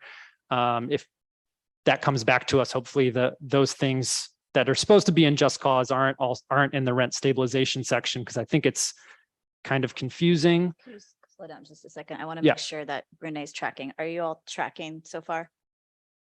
Okay. Well, I'm trying to take notes, but I'm hoping that others are taking better notes than me. Yeah. I'm taking no notes while I'm talking, but I will. Yeah. And then I think there was a question that Stephanie and I had chatted about with regard to the remedy section, which appeared to be different than the one in the model ordinance, but I had preferred the one in the model ordinance. And I think Mayor Hellman also noted the applicability section earlier in this discussion, which comes right after the definitions. It's 5.55.030. And I think it's duplicative and maybe a little convoluted to have the applicability section. I think actually Kurt spoke to that earlier. I don't know if we need that, if we're just saying, here's the definition of all the terms, all rental units are captured under this ordinance, but except for the ones captured in exemptions. So however, I mean, that was, I think, what the spirit of our original discussion was. And then the only other thing, the CPI 60%, and then the 5% cap were the other things the council had agreed on in the last version. Just wanted to make sure those were captured. But I think those are my initial comments, and just, apologies for not articulating at the regular meeting that we needed to make that change in the model ordinance to reflect the workarounds we figured out with staff and the flow chart that was presented to council. But thank y'all. Please go ahead, Councilmember. So also, you have to forgive me, but I have actually a lot of detailed comments, and I'll go through the attachment B, which is the rent stabilization or rent control ordinance first. I did provide these to staff beforehand, but I think one of the things that I heard was a little bit of a little misunderstanding about the process. We do our work in open session, and so the fact that a model ordinance came to us a few months ago, that wasn't necessarily something that we discussed. And actually at the last meeting, I had asked if we could go over kind of the primary tenets of the rent stabilization stuff so that we could discuss those principles. And there was no appetite for that at the time. So when I saw this, I think there's an expression about the details. I like the concepts of what we're doing, and that's one of the reasons why I brought renter protections earlier. But there are some details that to me are particularly troubling. And so the good news is I'm organized and I have it all in front of me, so it won't take as long as it seems. But I will go through it. So first, I would like to just say the magnitude of the program is pretty extraordinary, and it seems like it would require several staff to do this work, as well as no matter what kind of rental fee you charge, you could not really cover these costs. And I understand we're going back to a more streamlined model, so that will be helpful. But just a couple of things is that, I had understood, and Vice Mayor Catrona, you brought that up. I specifically asked what the Rent Control Board was going to do, and I was told it was appeals. And That's when right. I saw the discussion in here, I was like, wow, that's very different. So What page should we jump to? What is your well, first comment? those are just, okay, for right now, page 3. Thank you. Okay, so page 3, the bottom of the page on purpose and intent. This is just a editorial change on the last line where it says governs disputes between landlords and tenants of rental dwelling units. I would say certain rental dwelling units because there are some exclusions. So I would say tenants. So all of that should be in the definitions and the applicability. I don't know that. No, it's purpose and intent, and you're saying it's certain rental dwelling units, and then we'll move on. Okay. So maybe just let me get through these. If you hate them, that's okay too. And then page 4 on the board definition, to me, there was 3 different things there. Again, I thought we were talking about something that really dealt with appeals. So I think this definition needs to be changed completely. Page 6, stabilized rental units. And there's really exemption there. And there's 4 exemptions. But what we did talk about was having affordable housing be exempt. And there's nothing in there that specifically speaks to that. And I do have a question that I'm going to throw out that I don't need to have the answer right now. But I know under number 4, where we're talking about Costa-Hawkins and the limitations, so we know that has to be built after 1995. And we know that condos and single family dwellings are excluded under Costa-Hawkins. But my question is, and I really haven't been able to solve this, is does this mean that a single room in a single family dwelling is exempt under Costa-Hawkins, or even a JDU that would be part of a single family dwelling? And so that's something that I really, and then are single rooms in houses exempt? So these are questions that, maybe I'll just get through all this. And then if there's time, maybe we can talk about some of the questions. And then moving on to page 7, there's exemptions again. I'm not sure why it's in 2 places, and I think Vice Mayor Catrano talked about that, but they're a little different. And under 4, there is something that kind of deals with affordable housing, but it talks about any dwelling unit located in a development where no fewer than 49% of the dwelling units are subject to legally binding restrictions. Okay, when we talk about affordable housing, it's broader to me, since I've worked on this a little bit, that it would be things like anywhere you deed restricted a property for 55 years to be affordable. It could be that there's 10 units in a 25 unit complex. But to me, those affordable units, we need to change this definition to really capture what's affordable. I also believe all Section 8 would be affordable, or any voucher holders. And there may be more than that, but I think this definition is too limited. Okay, moving on to page, so the bottom of page 7, 8, page 8, and the top of page 9 talks about a tenant habitability plan. And what this is talking about when the planning department would approve a landlord's application for a permit for renovation work. There would be renovation work at times in any kind of a unit, or my house, well, I don't live in a house, but something like that, where you might not need a permit. There are some things that are not covered.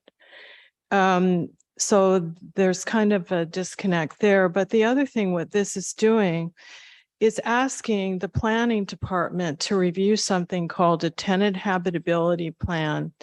And there's a number of criteria that the planning department would have to do before they could issue a permit. And there's a lot of things that have nothing to do with normally getting, when you do get a permit for remodeling. And I'll just mention one: identification of all affected tenants, including the current rent of each, etc. Identification of the impact of the renovation on the habitability of the rental units.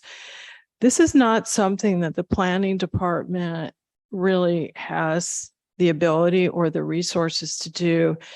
And I think it's not a level playing field for all people who are remodeling whatever and when they need permits.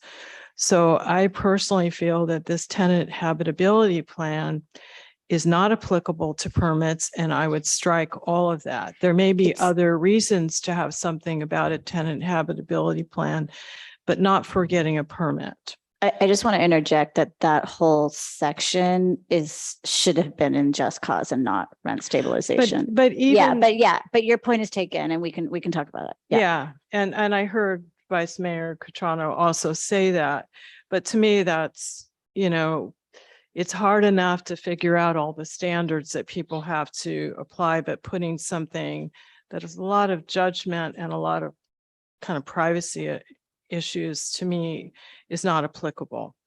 And then on page 10, and one of the things I say throughout the document is, because we talked about a board that would do rent appeals, throughout this whole document, the word board is put into a lot of things with a lot of responsibilities, etc., that have nothing to do with appeals. I would strike that word board throughout, and probably needs to be revised, but I don't make suggestions as to how that would be done.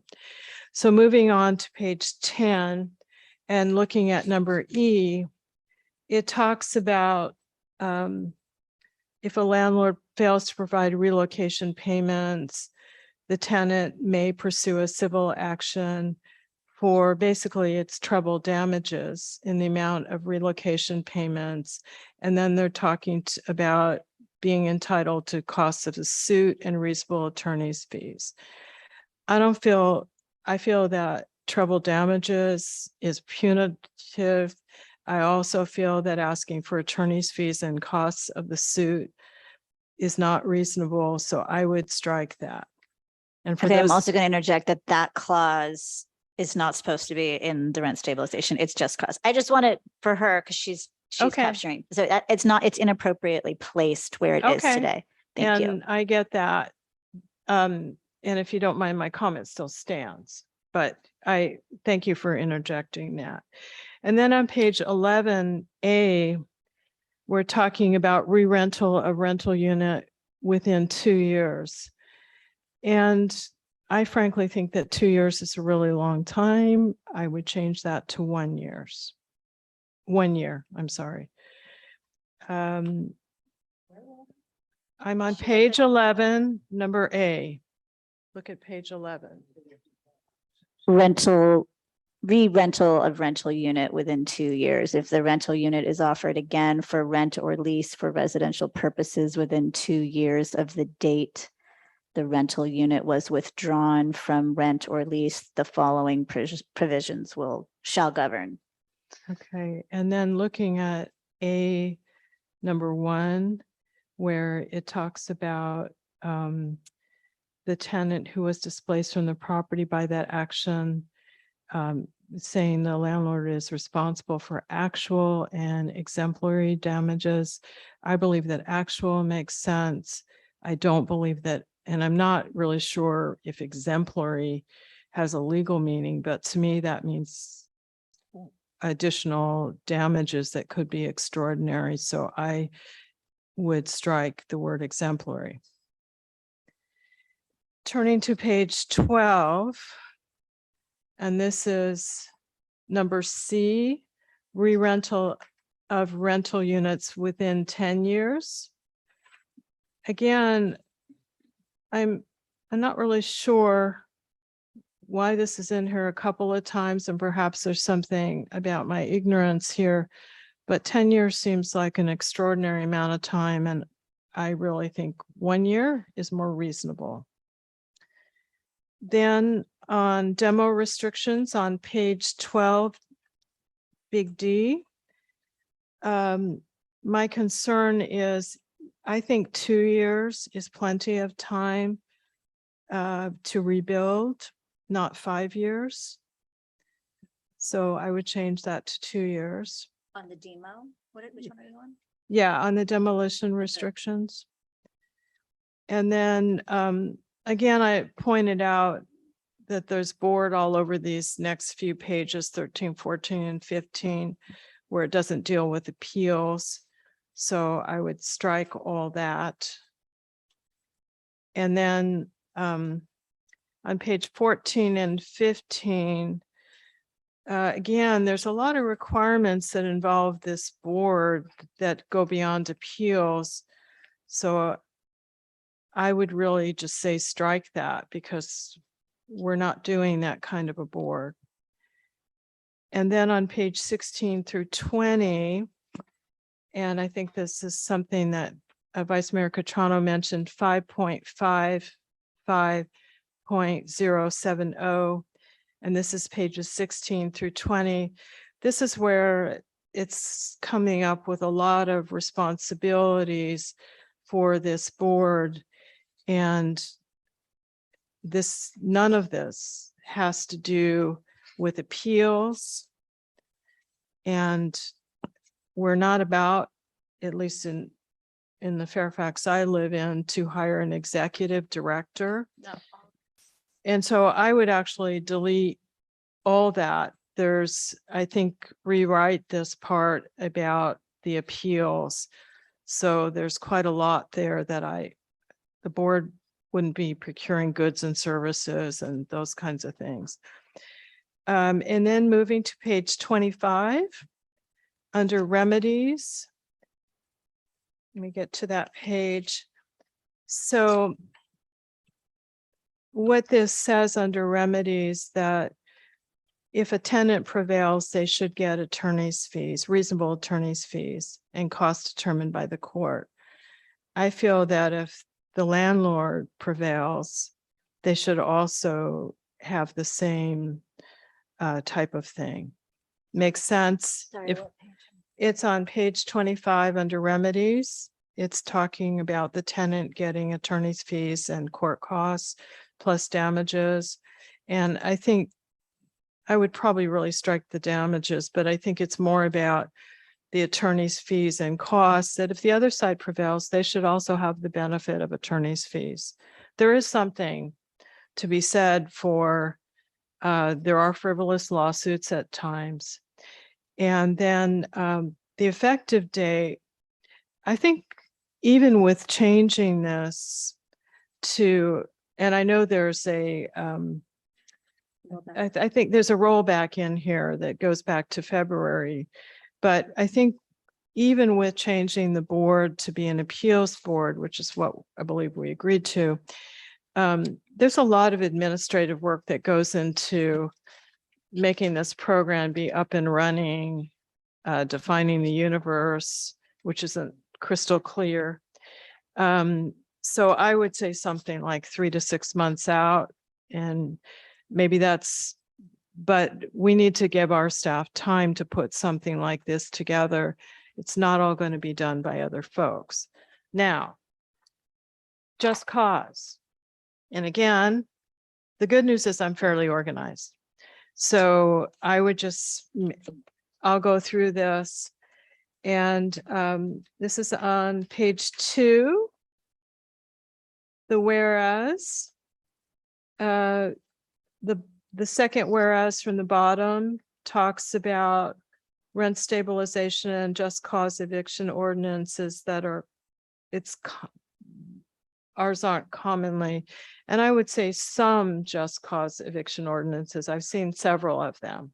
So I would just change that to say some. And I understand our attorney took the whereases that were given by other folks, and I'm not raising any issues there. And then on page 3, on the whereas that talks about, this is the second whereas, it talks about 699 multifamily rental units in Fairfax. And then there's something about 97% of all Fairfax housing units are in structures built before 1995. Just assuming multifamily is most of it, that's about 678. But the thing that I'm questioning is, I'm not sure that we totally know the universe. This is a guesstimate. It's not, it's straight from the county. Okay, but that's multifamily rental units. We are talking about including more than that. So one of the things that our business licenses exempt people who have under 5 units. I'm not sure that when they say multifamily rental units, are they including duplexes? And I see, Kurt, you're nodding your head. I will not, as much as I appreciate that, I think my issue is I'm not sure if we totally know the universe, because the question I had before was, are single family homes are excluded under Costa-Hawkins? What about rooms in a single family home? I mean, there's a little bit that is gray. Can I share with you some data? Yeah. Okay, so we do have total housing units, and it's broken down by owner occupied housing units with that distribution by which is not relevant here, and then we have renter occupied housing units, 1,235. And then the distribution of 1 detached, 1 attached, 2, 3 or 4, 5 to 9. So I think your question about a room is an interesting one, but I do think we have the data that you're looking for. How many of those do you know for sure were built before 1995? Well, that's the data that she sent us. What I saw was apartment houses when I saw the list, not the detail that you're talking about. All I'm saying is She did a factor, she says it right here. We did a factor whether units were built before 1996. great. Well, you guys are a party to things that we're not a party to. Well, you're challenging the numbers and I'm telling you they're valid. No, I know, but what would be really helpful at some point? Well, it should be in the staff report. Right. Next round. Why don't we recommend that? So That would be everyone's good. privy to the data. Right, that would be good. But the data is right. Okay, all right. So page 3, I've already raised the issue of the board that we talked about, an appeals board, and so that definition needs to be changed. Again, on page 6, the stabilized rental units, I brought this up on the other ordinance. My questions about single rooms in a house, but also we said to exclude all affordable housing. Well, There's nothing. stabilized stuff shouldn't be in the just cause, right? So isn't that moot? I mean, we should just keep them clean. Well, I believe when we talked about just cause, we talked about excluding affordable housing. Absolutely. So, but I'm just it would saying be in just cause as well. So just cause in my mind can be everyone's eligible. It could be broader Right, universe absolutely it than is. rent stabilization. Absolutely. So what I'm saying is I respectfully disagree that you wouldn't need that information in here. There may be parts of this that are not applicable, but what I'm raising is we did decide to exclude affordable housing from just cause. So it's not in here.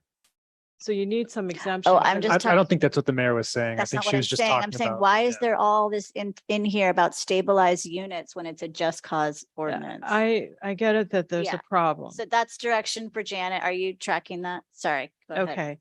And then going to page 7, where you have just cause evictions, protections, and the exemptions, then I raised the issue of affordable housing under, it's not quite clear under that number 4.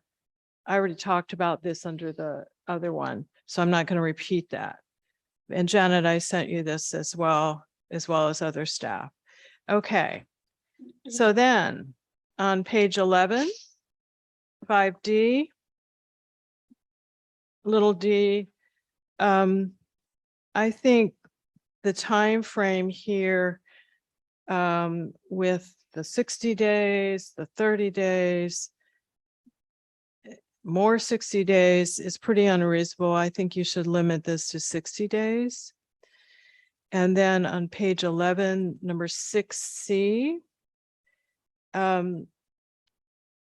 I think the notice terminating the tenancy shall contain the name, address of the primary residence, relationship to the landlord, etc.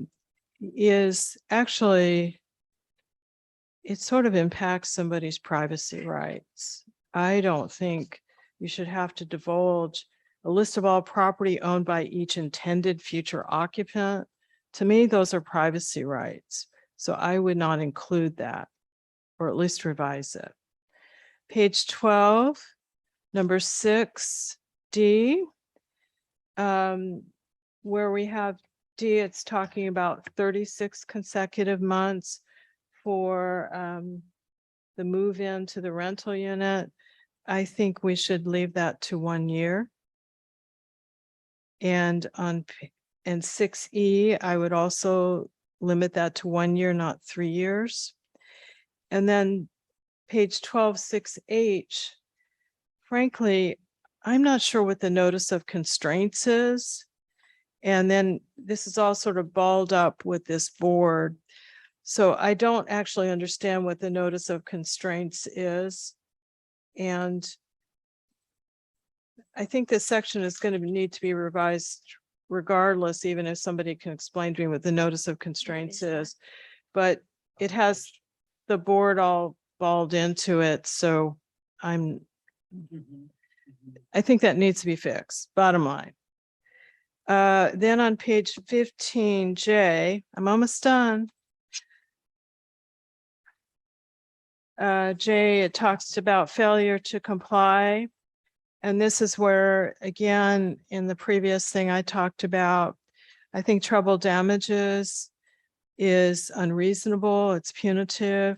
And I think if the tenants can get attorney's fees, if they prevail, the landlord should get attorney's fee if they prevail. Page 15, 5.54.040B, civil liability. I think the treble damages is too high. I would keep that more to actual damages. Page 16, again, we have some work to do to put the administrative stuff in order. And so I think we need to extend the effective date out. And I would suggest at least 3 months. I think just cause is easier than the rent control, rent stabilization. So that's the extent of my comments. Thank you. Thank you, Barbara. Sure.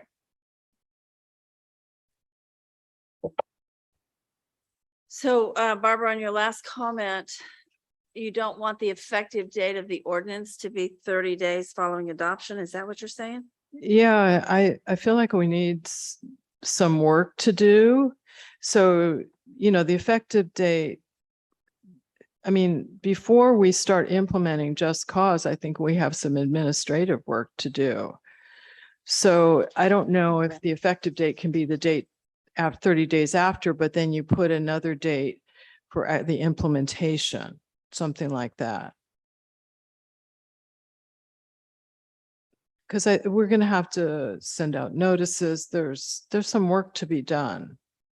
And that's where I raised that sort of issue in the previous one. So my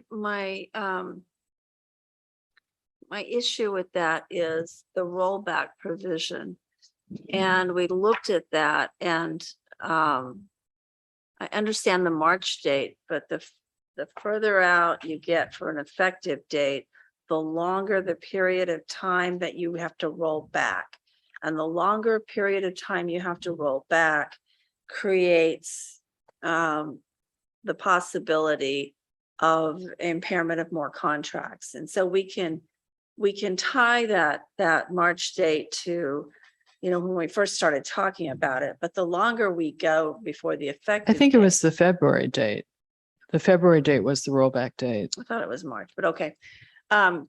We can do that. And as long as we can tie it to something that, you know, like. So I thought about that, but my concern is that we have some work to do before we, you know, and so let's assume we're doing the first reading on October 6th. We do the second reading, 30 days past that, it kicks in. And we, you know, we're running as fast as we can with our staff, with the housing element, with all these other priorities that are happening. It just, the practicality is we kind of need to be, you know, allowing staff some time to do this, not just jamming it together. And I understand people's concern about expediency, but some of the things I mentioned before is major policy stuff. We want to make sure it's, you know, it takes time to do it right, and we don't want to do a crummy job. Oh, no, I am fully on board with that. But an effective date on an ordinance, you can move it out, obviously, and we could do that. But I'm wondering if it would be better to have an implementation date. Well, that's what I said, is you can say the effective date of the ordinance is the normal date and then the implementation date rather than, so you say the actual implementation date is a few months out. Mhm. Because if we do that and it takes effect December 6th or whatever date that is, we're in the middle of the holidays and Yeah, I no, I mean, know. and I know people are thinking out there, well, they could be working on this all this time. That's true, but there's other work that's going on that's pretty critical here too. Well, I think what matters first and foremost is that the effective date is as soon as possible. So a tenant that is in desperate need of protection could still go to legal aid of Marin or could still go to the service providers and make sure that they have the protection they need. I think it's really up to Heather or staff if they want to put a date certain on this tonight or in October, like this is when it's going to be implemented, you know? But what we talked about, okay, so if you had like the effective date being what you would expect, and then you say the implementation date for the town is a few months out. If the effective date, December 6th, I don't know what that date would be, then if somebody is getting an eviction notice, then they could still go to legal aid. To me, I'm just saying, give our staff a little bit of time to get their work done. And I think it still doesn't prevent people from going to legal aid and doing that. And I'm not trying to stop the train. I'm just trying to think of a way to give our staff some time, breathing room. And all I'm saying is I don't know if we need to formally hold staff accountable to a implementation date. Well, the problem is if you just have effective date and then we don't have educational materials, we don't have anything, we don't really have our act together. What are you doing? But that's totally misconstruing what I think staff is intending to do and what the council's intending to do, which is to work with those contractors to formalize a process, have the community. Okay, you know, I respectfully disagree. There are other things that are very high priority happening in this town. You are assuming that the only thing that staff will work on is this. They can only split their hours so many ways. And that's my frustration over this whole process. But that's why I think putting formalizing a date and saying staff has to conform to an implementation date is actually what would hold them accountable in the budget of their time versus saying we trust them to figure out how to like. But if you want an effective date of December 5th, then that is the implementation date that people expect that we will be ready to roll. What I'm saying is take it back, come back with a reasonable implementation date. We don't have to do that here tonight, but effective date stays. They come back with a reasonable implementation date. David Waltering is in the audience. They have to sort of evaluate these things. Yeah, I think it should be up to staff to figure out what that is. But let's bring it back when it comes back. Does that make sense, Attorney Janet? Yes, I understand. Thank you. Who would like to go next? Thank you, Barbara. Renee, do you have any comments or? Yeah, I, thank you, everyone. My brain is like really getting stuffed full of so many things, and I've been reading and I've got a trillion red and pink and purple marks all over these ordinances. And I was really grateful to Vice Mayor Catrano for putting out a disclaimer. I've spoken with Janet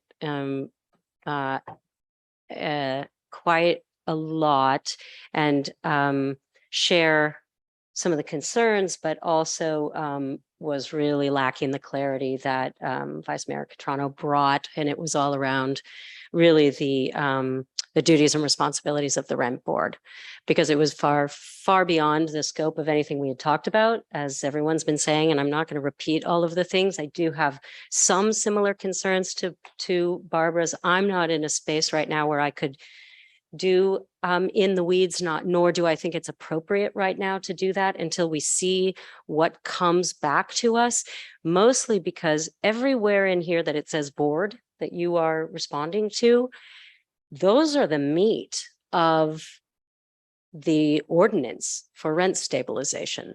So without the board fulfilling those responsibilities and you saying strike where it says Well- board, I'm not sure what happens to all the substance in here, which are the essence of the protections. So, and I'm not going to go over all of them, but one that I just circled is board legal work. So legal staff hired by the board shall represent and advise the board, its members, and its staff in any civil matters, actions. Goes on, and then it says the board may, in its sole discretion and without approval of the town council, retain private attorneys to furnish legal advice or representation in particular matters, actions, or proceedings.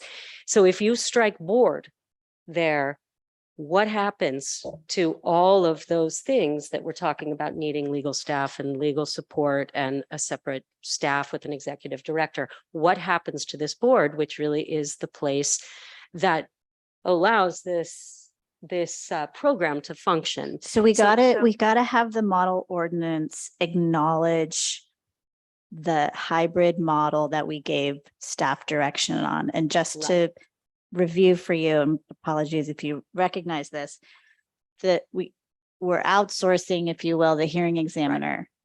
And the board only comes into play at the time of an appeal, which is a rarity. Okay. So the question is then, and I appreciate that, and I did understand that. Yeah, and then the So legal what stuff. happens to the rest of this? Because there's everywhere throughout here, it mentions board. I think a and lot of it'll those- be struck. It's just moot. It's Yeah, it's not- not applicable. But if I may, references to the board can be struck, but the concepts that I think that you are in favor of would still be present, but not things like what you just read. But the concepts, I mean, you can have an ordinance that provides the law and how it's operates without delegating those duties to a separate board.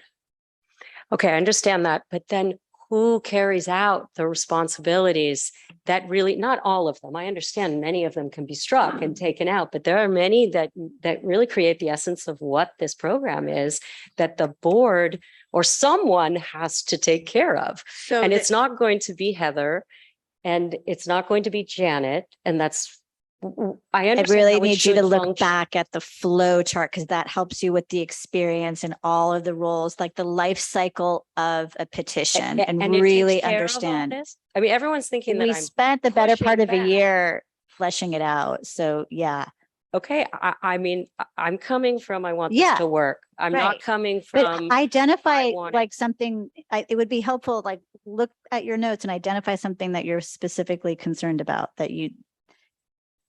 okay, and I will do that. And I'll let Bruce go, and then I'll come back to those specifics. I don't take Okay, the that would time. be great. I did have one, though, other thing that I was concerned about, and I understand that the board is going to be the council and that we will be hearing appeals. But I am confused overall about whether it's, if we do have eventually some form of a board that's separate from the council, it says elected and appointed in different places. Just get rid of that. Just don't even think about that right now. Yeah, I think it's Okay. moot. And I think if that were to occur, that's something that would have to come to council in the future. But at this point in time, that's not Okay, what we're talking So about. we're not, so yes. We'll So that'll this be caused a clarified. lot of, yes. Yeah. All right, cool. I will come back with a specific, Okay, great. substantial concern, and then we'll go from there. I'm good. So you are asking me to take time while you look for something? No. I actually I'm was giving you gonna a say chance. that what I've heard so far covers what I wanted to say. I did have actually some fairly lengthy comment.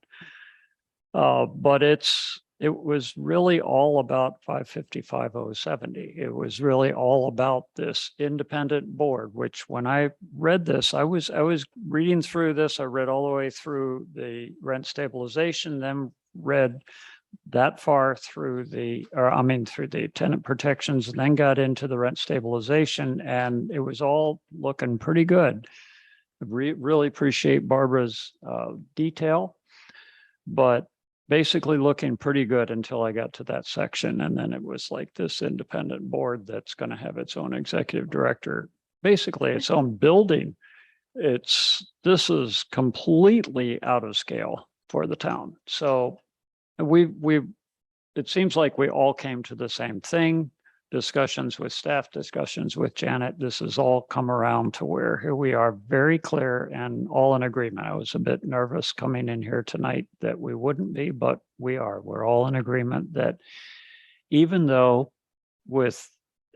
in total agreement with the people who've spoken tonight and urged urgency on this, because people's lives are being upended as we speak, and but we just could not possibly do it that way.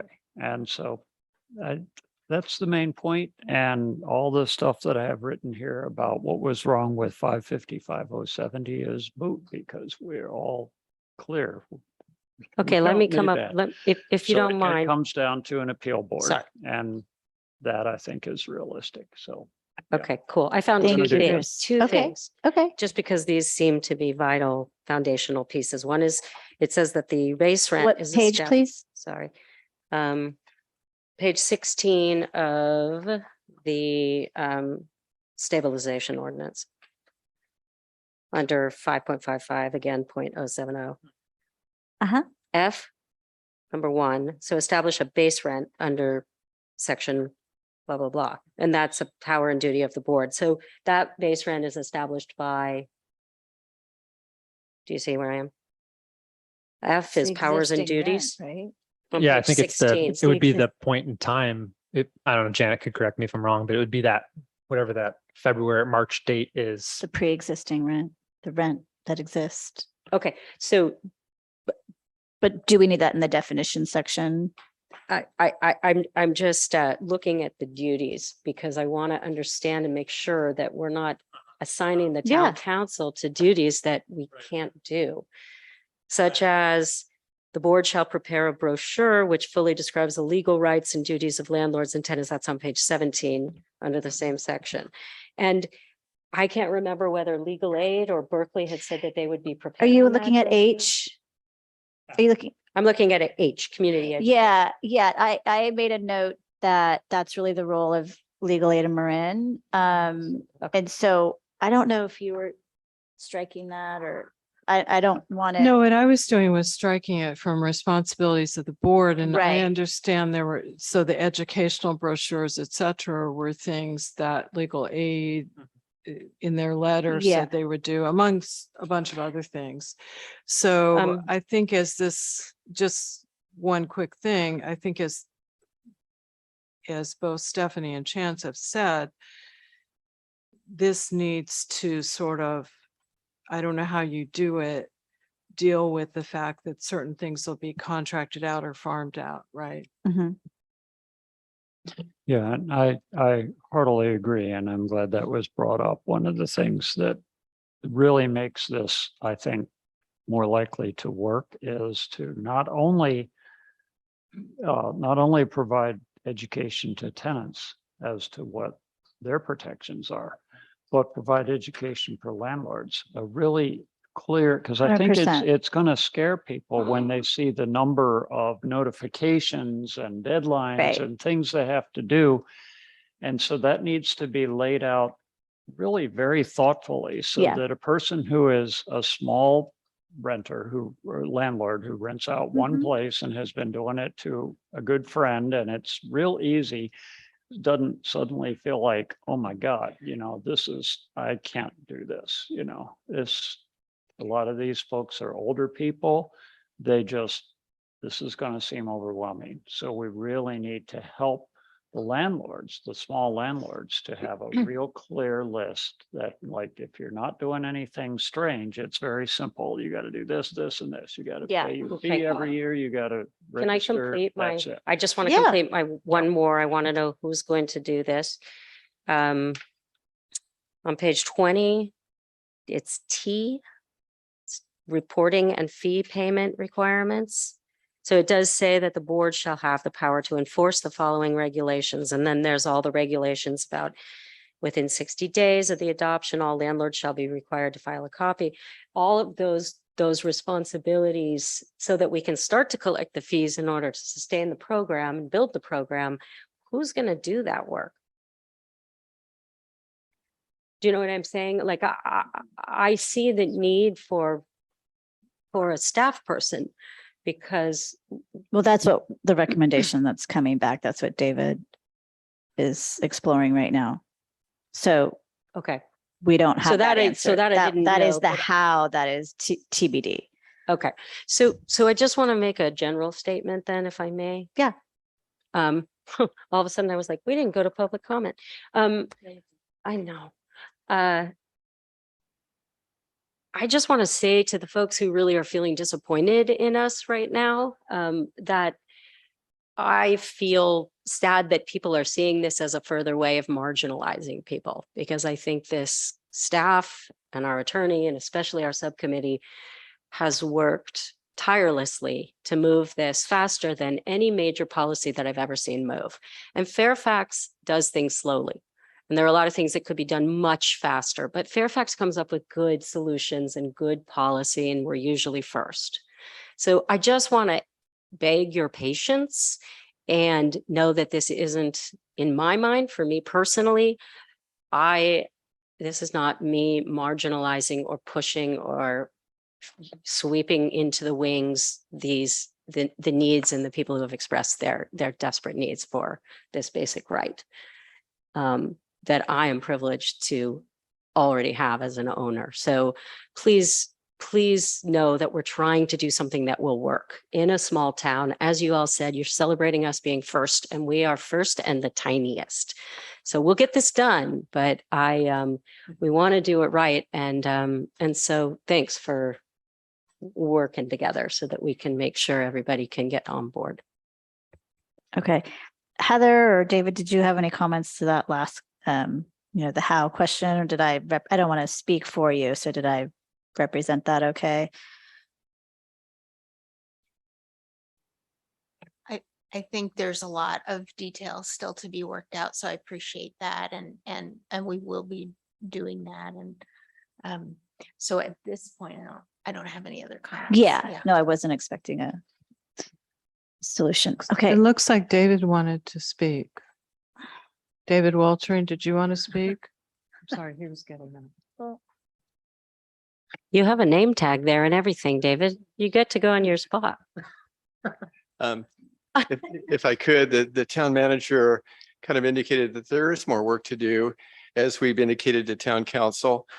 And the mayor indicated that we are doing that work. And I think, Councilmember Goddard, in terms of the list of duties and responsibilities, those are the kinds of things that we'll be looking at and determining what legal aid of Marin will do, what the city of Berkeley will do, and what the town of Fairfax will need to do, and we'll report back to you. Okay, thank you. Yeah. Again, I did look at the flow chart very carefully to understand it, but when it didn't show up here, it confused things. So thanks. Okay. I know I just really want you, and we've talked about this, just very clear definitions, and consistent. And, if we don't need to have applicability, then don't include it. If it's just necessary to include the exemptions, let's just take a simple, clear approach. And again, all protections apply for just cause, or all rental units rather apply for just cause, whereas rent stabilization is a more defined universe. So anything else? Go ahead. Just one clarification. Go ahead. I believe at the last meeting, we agreed even for just cause that affordable housing would be exempt. Yes. Yeah. Thank you. I think it was only for just cause. I mean, we only talked about it in the context of just cause. I thought. Yeah, but I think I agree, but I think it should apply to rent stabilization. I'll bring it up here if we haven't discussed it. But to me, it's the same thing. The concept of truly affordable housing where deed restricted for 55 years, vouchers, well, no, you don't get tax credits for that. No. But I feel very strongly that affordable housing should be limited. I don't know. I guess I'd want to research that more. I mean, staff could bring it back with that. But I do want to look into it myself too. I feel like that's a big thing for me to just guess on the job here. Although I do have responses to some of the other things, which I think it'd be good to give staff clear direction on things like the re-rental and demo and stuff like that, you know. Can I ask one other question, or just to make sure that, and Janet, I've talked about this, Barbara, you raised it about the rooms rented in a single family home, whether it's owner occupied or not owner occupied, sharing a kitchen, sharing a bathroom. I want to make sure I understand. I understand it's not under rent stabilization, but what about just cause? And so that's the thing. You tell me what you would like to see. And what I think I should do is bring back to you all those iterations of things that you have talked about. And under both the just cause and the rent stabilization, we can list out whether or not they would apply. Right. But I'm asking of my colleagues, because you're going to bring something back and we don't want to have to send it back. Well, So, okay. Also then keep in mind, meshing with our current zoning and with definitions in our zoning code, we have a definition of a boarding house. I've spoken with Linda Neal. She does not believe we have such a thing in Fairfax. She's unaware of any. But when you talk about people renting a room in a private residence, so I own a home, I've got an extra bedroom because kids have gone or whatever, and I want to rent that out, bringing somebody into my house, they're sharing the kitchen, they're sharing the bathroom, there's no separate entrance, it's not a JADU. For purposes of zoning, Linda tells me that we treat that as a family. And we don't treat it as a separate, like a tenant. We treat it as a family unit because everybody is sharing everything, and that does conform with the law, with state law, as far as people living together and sharing kitchens and cooking and meals and chores and that sort of thing. so that would be exempt under Costa-Hawkins, meaning on the rent stabilization, but does just cause apply in those situations? I think we had the votes at the last meeting for JADUs, but we didn't for rooms in a home. So meaning it applies or it doesn't apply? It doesn't. Just cause doesn't apply to room in a home, Okay. but it does to JADUs. That would be in keeping with the definition of a family unit also. And that we would stay on the right side of the law with that one. That would be what I would like to see as And well. owner occupied or not owner occupied, doesn't matter? Oh, no, it's owner occupied. And so when you're talking about, I own a house, but I'm renting out separate rooms to different people, but I don't live there, that's a different situation. Right? And unfortunately, our code is pretty antiquated, and the definition of boarding house, which is that kind of what that is, requires provision of meals. So the definition of boarding house says you're renting a room in a house and meals are provided. So meals have to come with it. We don't, Linda thinks we do not have any of that happening here. Can I ask? So I still don't know. the So answer. group homes, we do have some group homes here for people that are challenged. And those, I don't know if they would fit under what would be a boarding house because they do have meals supplied. Sober living houses, for example, usually try to come under the purview of the law about a family, about living as a family. Everybody's sharing in the chores and the meals and the whatever, and we live as a unit, as a family unit, much like other family units. So, a biological family unit. And so that's what a sober living house does. We have different definitions in state law about different types of group homes. And so I'm not envisioning that any of those would be under this. Am I correct in that? I mean, I would hope not. Okay. Is everybody, do we have a common understanding about that? Okay. Yeah. Okay. Yeah. And similarly, if you basically invite someone into your home and live together Right. in the home, like you were Right. saying, share kitchen, share bathroom, which I have done, our family has done for most of our family's history. Right. We're not doing it at the moment, but Right. this is first time in decades that we haven't either lived with other people or other people lived with us. And it wouldn't be appropriate for the government to tell us that we Right. can't say this arrangement is or isn't working well. That's And- just too intimate to Yes, get and involved in. that's, So that's not a rental situation. Usually it's a shared expenses Yeah, yeah, situation, yeah, right? it is. Right, Exactly. okay. So can I go back to the group homes? Yes, So the group homes that I'm familiar with, which are out near where I live, would not be owner occupied. They're probably some sort of nonprofit or that manages Right. those, and there may be as many as 6 people, maybe potentially more. And so, it's more of, I wouldn't call it a medical facility, but we're clear that that wouldn't be included. right. That would not be included. That's why I was asking a common understanding of that, not including that, not including sober living homes, not including any of those types of. Okay, so then situations. I'm gonna try to get final clarity so that we all go like this. So I'm someone who owns a house, it's got 4 rooms in it, I don't live there. But I've got each room rented to somebody separately, they share a kitchen, share a bathroom. I wanna come back and live in one of those rooms, forget that. Are those, in that situation, all those rooms in a single family house, does just cause apply?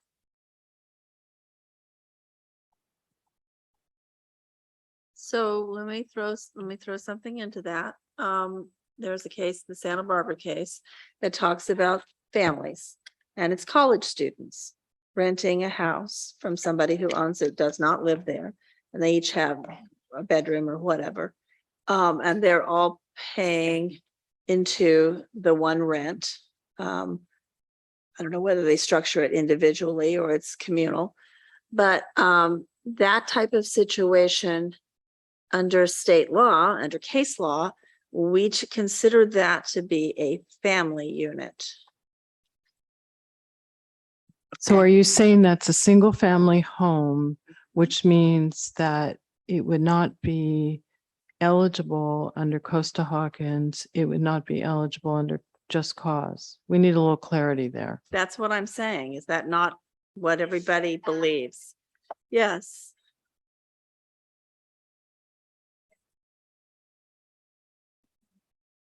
Okay, good. Thank you. Vice Mayor, you want to go through a couple of Yeah, just council member callers? Yeah, just a couple things that would be good to get clarity on. I think there's we've just worked through one of them, which is really great. I think there were some that there was unanimity around regarding just some messy language in the 2 ordinances. But one thing that it would be good to get clarity on is the re-rental section, like I guess it's 5.55.060, which is starts So at what the bottom of ordinance are you in, please, and what page? rent stabilization. The bottom of page 10, I believe, is where you were starting. And then I guess Okay. it starts at the top of page 11 too, the re-rental of rental unit within Yeah, 2 years. And then there's a section on 5 years and a section on 10 years, I think. correct. And you were suggesting just simplifying that to one value. Yeah, so under A at the top of page 11, I would say 1 year, not 2 years. I mean, I And what think, about 5 years, then Yeah. 10 years? I Right. mean, for me, I think it should all be 1 year. I think you should not necessarily require people. I mean, that's But a if they're- really if long they're- time. yeah.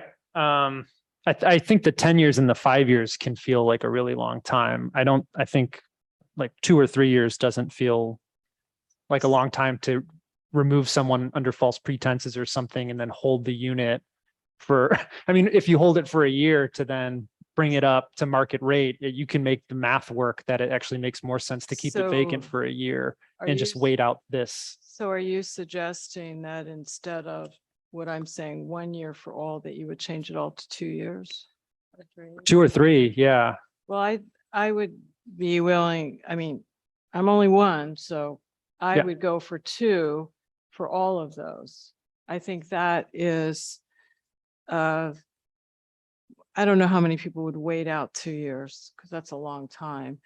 But I would go with 2 years for all of those. Well, you know how much people love Fairfax. So if they can get their unit back in a couple years, the odds are that they might want to come back to their community if they've been displaced. But So Barbara, is your concern around the fact that it's hard to track down the tenant after that many years? No, it's not about that. It's about having a landlord having to be liable to any tenant for a period of 5 years or 10 years. I think that is really, to me, an unreasonable time frame. And there may be some issues with tracking them down, but I just think this liability issue, I think I'd be fine with 2 years if we want to go with that. yeah, let's do that. Okay. For all 3 of those sections. Yes. Yeah. Did you catch that? For the Okay. 3 different. So it's on page 11. And 12, or yeah. Page 11, there's the re-rental, change it to 2 years. I mean, leave the 1A as 2 years. And then at the bottom, B, re-rental of rental units within 5 years, changed to 2 years. And then on page, where is the next one? And then on page 12, where it's re-rental of rental units within 10 years, change that to 2 years. Change them all to 2 years. So why do you need all of them then? Just make the one. Well, I wondered that, but there's a lot of Are they all duplication. different? Maybe Janet can simplify that. Yeah. If it makes sense. Some of this I got a little lost in because I was reading and I didn't really get the differences, but good point. And then if we're okay on that one, I do want to go back to the demo restrictions, which actually follows. It's D of that same section. So it's the middle of page 12 of the rent stabilization ordinance. Yeah. So I believe your recommendation was 2 years and not 5 years, but if somebody's demolishing a home and then planning a new home and then going through the process to build a new home and then building a new home and dealing with the supply chain, I mean, it's going to be a long time. I don't think 2 years is going to really capture what this section tries to capture. I think there's no issue with it remaining 5 years, or at least 4 years, you know. Well, I would be willing to go 4 years. Are we okay with 4 years? Sure. Sure. Okay. So Janet, did you get that? It's 12D. And then I actually just want to ask a question, just because I'm sort of playing devil's advocate with myself in my mind here about the attorney's fees for landlords. On the one hand, I think it's important to have some sort of like stick associated with making sure that tenants aren't, going out of their way. I think it's a couple steps down the line if we have this rent stabilization process and there's a hearing examiner and appeals board before they would take somebody to court anyway. So I think it's a little down the road. They would have to really, really be certain that everybody else is wrong. But I also don't want to put fees on a renter who might be really like poor or something. So I'm just trying to get like how to do that equitably, knowing that there's a sort of power imbalance in the whole situation. Well, I certainly understand that. And I hear you, but I think okay, I already talked about, it. I think trouble damage is too much. I think actual damages is enough. But I think where usually when you see the attorney's fee provision, it's where one side prevails, they can potentially get attorney's fees. And I know there are situations where you get the tenants that are not exactly the best. So I want it to be fair there. And so that to me is a fairness issue is, you know, I've looked at a lot of the names of landlords, and in fact, the Chronicle had an article where you could click on parcels and see the names. And I don't think there's a lot of corporate landlords here. So I'm hopeful that this wouldn't be used very much, which is what you're saying, but where it seems like a fairness issue to me that either side. Could you tell me exactly where you're reading this particular one? I guess it's under remedies. What page? Just 1 second. Bottom of page 25 and top of page 26.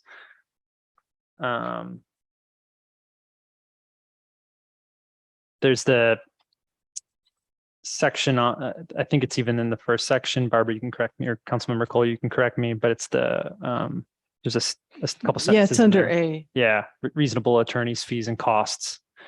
And I'm in concurrence with you about the need for some fairness in that. And I don't think it will come to that. I just wanted to work it out on the dais here about, because I am, you know, trying to center the equities in the situation. And I also am not quite sure of the treble bit. Well, you know, I've dealt I with, think actual works, but yeah, to me, actual makes more sense. You know, I've dealt with trouble damages and hazardous waste things where you had some horrible corporate company that has just polluted the ground and they're just fighting you forever and ever and just racking up costs. And that's where trouble damages comes in. I think actual damages, we don't want people to be out, basically. So get the actual, not the treble. And again, there are cases where there's going to be some tenants who are not the greatest people. And so let's just make it more fair there and just say actual damages. and hopefully that it wouldn't really come to any, like the stuff that's discussed here. That would be after, assuming anything happened after it went to the hearing examiner and the appeal board. And I think right? your point is well taken, is there's a lot of remedies that people can access, and we're very hopeful by putting this in place that 99% of the time those remedies would be the ticket. Yeah, I'm tracking with that. Thank you for working through it. It's a little complicated, but yeah, I think I'm in agreement on that stuff. I don't know if there's anything else that I had on here. I think I agreed with your others. I'll bring up something that probably nobody else brought up except me, which was the tenant habitability plan. And that requiring the planning department to make all these judgments on a lot of stuff that has nothing to do with issuing a permit. To me, We don't have it today. We shouldn't introduce it. well, that's what I feel, that it's a whole new standard. And so I just wanted to be full disclosure that, you know, nobody, you know, because I went through a lot of stuff. So I'm glad we're in agreement about striking that. Thank you. Janet, did you want to play that back to us, or do you feel like you have it? Well, I mean, that's what we kind of talked about, but I'm not going to insist on it, but I would make a suggestion that, you know, maybe you do the big ones that you understand. And then if you have specifics that you could go to each one of us that brought them up. well, we have the subcommittee, so we can work with you on it. Except for I did a lot of comments. So if there's a specific question about something I brought up. Yes, you can go back to you. And I go think back to the video. Yeah, and I can also flag areas so that we can discuss it, and it can, anything that is able to be modified quickly, like, did you mean 2 years here as well? Did you mean that kind of thing? I think we can address those, but I think the big picture issues, I understand. And I think that it's going to require a fairly wholesale overhaul. And I appreciate the fact that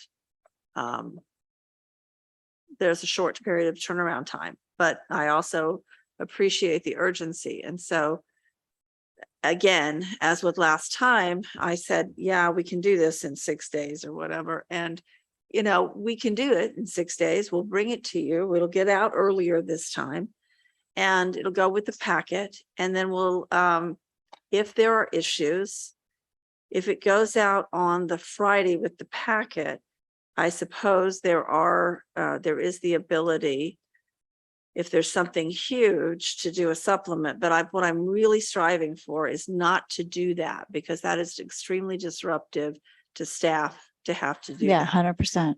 And so what I'd like to be able to do is just make sure that I'll work with Heather. She's taken notes. I've taken notes. We've got this tape of this meeting. And so hopefully what we bring back to you will better reflect what it is that you have agreed upon. There is also your flow chart, Chance, that will, everybody has seen that and is in agreement with the flow of that, right? Yes. Can I just ask one clarification? So the Yes. last time we did this, it was like there was no time to do it. And along with disrupting staff, it's really hard for us and the public to review things that come out a day before and to really give it the amount of time that's needed. I guess one of the things I want to throw out there, worst case scenario is you run into a real problem getting this together. I'm not trying to suggest this, but if you did, I think informing Heather, who can inform the vice mayor and mayor, and maybe we do a special meeting the week after, because I just don't want to be in this situation where I was waiting for this. And I know I turned off my computer about 12 o'clock last night. And I think we want to make sure that it's done right. So today's the 21st. The next packet for the October 6th meeting, it is a day later, October 6th, but that packet is still going out on the 30th and it needs to be really ready to go by the 29th. So that is a week from tomorrow. And I mean, is that reasonable? I mean, to really put that together, I just want to avoid the whole idea of supplements. Right. You know, it's really helpful to be able to have, I had a couple of community members saying, we haven't seen it. And I know for me, because I like to really review this stuff. So I think you're going to do everything you can, but if you run into a rub there, informing Heather and the vice mayor and the mayor that maybe we need to finish it up the following week. I'm not trying to kick the can down the road. Let's just cross that bridge if we get to it, but All right. I heard that. Are you comfortable committing to? Yeah, I do the very best I can. We will absolutely, if we have any kind of an issue, we'll let you know as early as possible. But I also do not think we're having a meeting on the 19th of October. And so I'm talking about the week after, not the 19th of October. okay. And So if it wasn't, and not trying to circumvent I don't know if we- anybody's authority, but if it wasn't the 6th, the following week, the 13th. Following week is the 13th, which is a Thursday. We 6th have is a Thursday. fire board meeting. I think we can work it out, but hopefully she's committing to it and it'll all Yeah. work out. Yeah, Okay, thank you. I believe in you.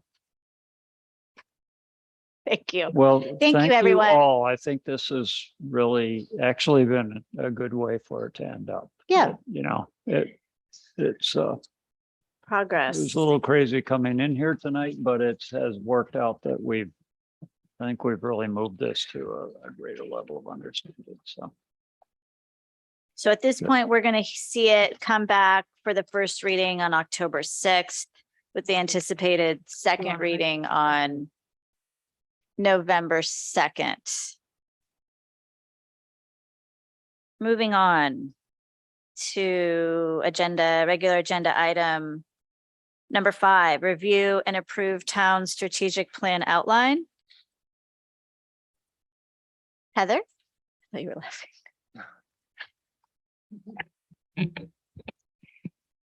Madam Mayor, members of the council, we do have Greg Larson available to do a presentation, but we have a technical issue.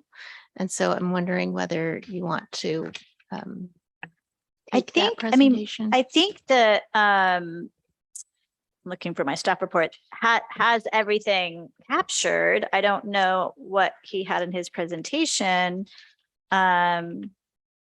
Surely if he, I think without the tech, we should probably not do the Yeah. microphone to the computer. He could always call Barbara. suboptimal. I think this is pretty clear. It's pretty, Yeah. we could go through it. I'll never live that one down. Yeah. I don't know that any of us have any, I certainly don't have any questions or concerns about what was captured here, but, so if you want. I don't. I'm hoping we can just go with a brief staff report.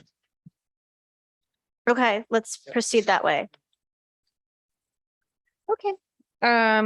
Well, as you know, we had you had interviews with Greg before the first meeting, which was March 11th, and a number of documents were prepared for that. There was a nice PowerPoint, and the council then went through and put together their strategic plan. And so you'll see if you move down to some of the attachments, the strategic plan overview. There was a graphic on the mission, vision, values, goals, strategies, and implementation action plan. And that was sort of meant to be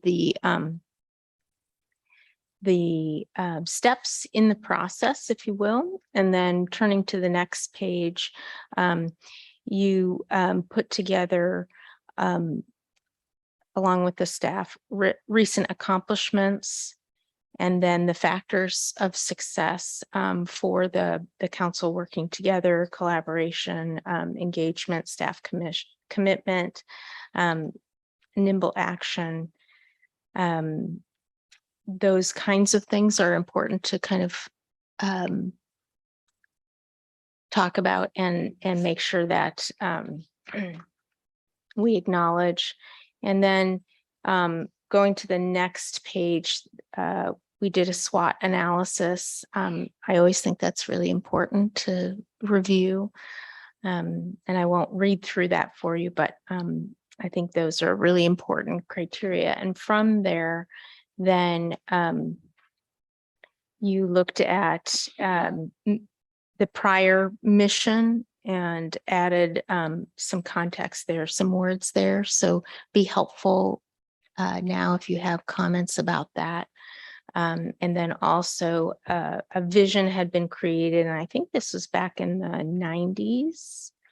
And so you wordsmith that as well a little, and that would be helpful today to hear if you have changes to that. And then there were, again, some core values and some proposed changes.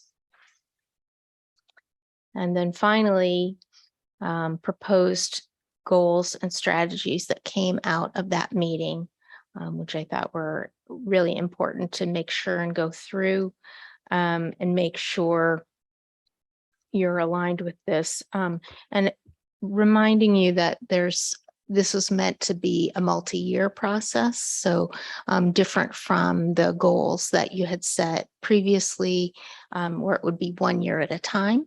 So the benefit of having a multi-year process is that it's typical for local government to take months and often years to get from concept to implementation, and bringing in all of that democratic process, hearing different people's opinions, ideas, getting down into the nitty-gritty of those details. So these were meant to be, sort of guiding principles over years. And this would be also a way to kind of come back and say, is this within our strategic plan, or is this a new item? And is there a trade-off to be made if we're thinking about a new item? So it would be helpful if you could take a look at these and give me your feedback. And I will note that the strategic item number D1, which was complete pavilion seismic and ADA project, you put that on hold earlier this year. You deleted that. So I think that's just, an example of things do change over time. And with that, I will put it back to you for questions. Great. Thank you so comments. much. I have a couple comments, but I'll open it up to folks. Barbara, you want to go first? Well, I just wanted to thank Greg, who is presumably listening, because I guess he was expecting to speak, and I'm sorry that we have the technical difficulties that we have, but this was, I felt, as you alluded to, this was looking at sort of a 3-year, somewhere around 3-year time frame, and this was the first of these things that we've done in Fairfax to look at that time frame, and I thought it was extremely well put together and very helpful to me, and I think this report reflects well what we came up with. But I think it's very valuable. It really was, as you said,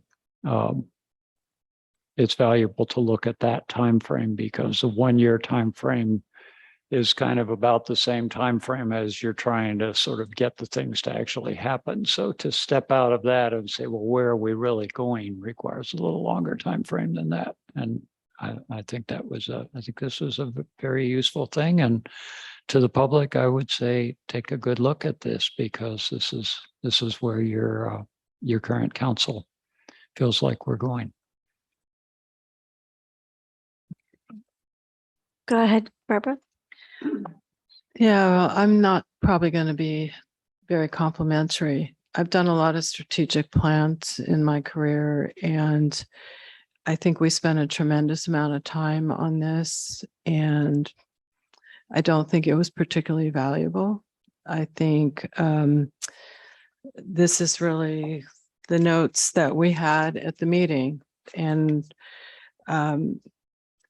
I think what I would prefer is what we used to do, which is looking at every year doing a retreat, and specifically doing no more than 10 to 12 goals, and very specific. The goals that are here, some of them are specific, but most of them are very generic and could be any number of things.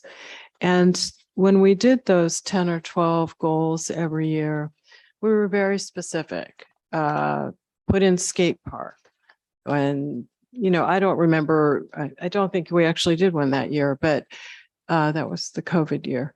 But we would have very specific things like complete the parkade reconstruction. And it wasn't that we necessarily always finished all those items, and some of those would carry over to subsequent years, but that's where we really put a lot of thought into what do we really want to accomplish. And so some of these things, like reduce emissions from the transportation sector, not a bad thing, but what are you going to do? And so when we set out saying, what can we realistically accomplish in a year? To me, that's what this is about.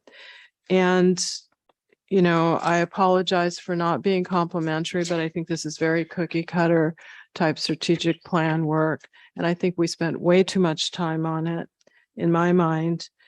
I think the accomplishments we usually put together were things that we actually did. Like the first one here is council works together well. Well, that's a nice thing, but that's not what we accomplished.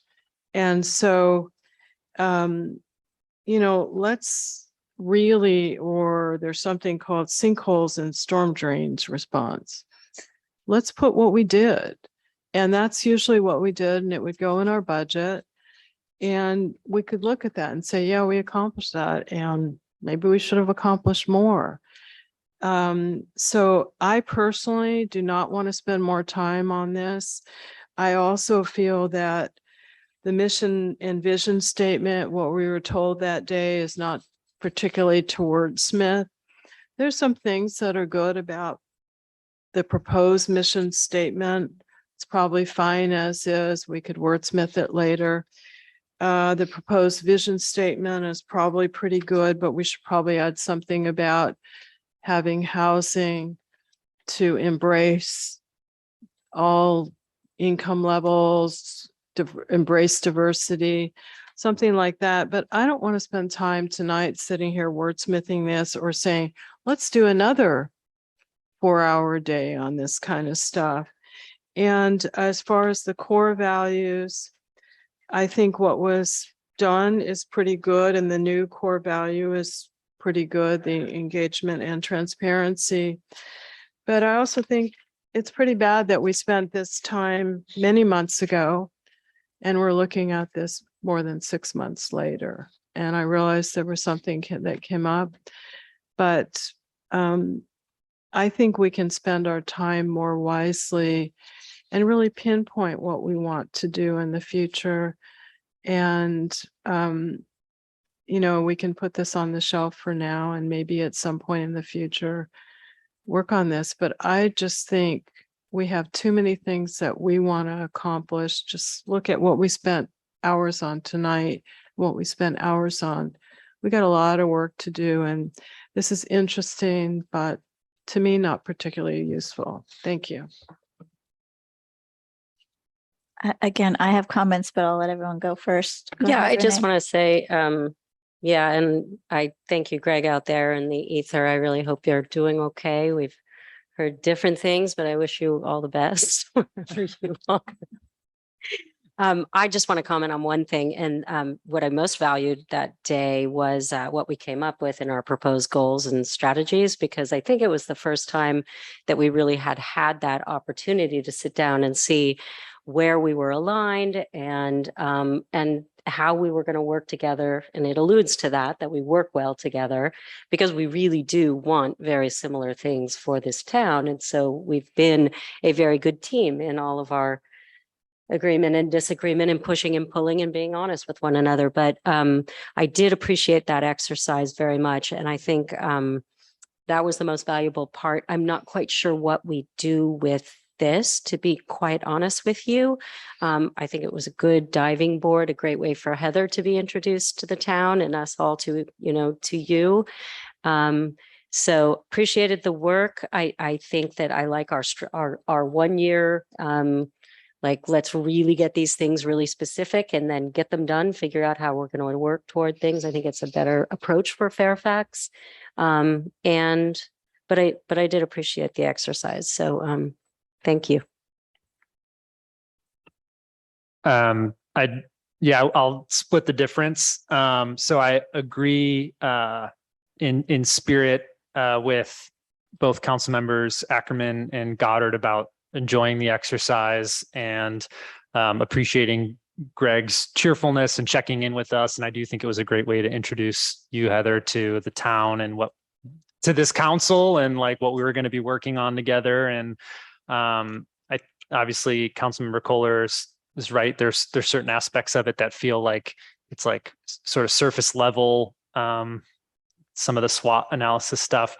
I think that the biggest thing for me in the proposed goals and strategies section, there's I think Councilmember Ackerman alluded to the fact that like there are things we do that do take multiple years and are not captured in any one year.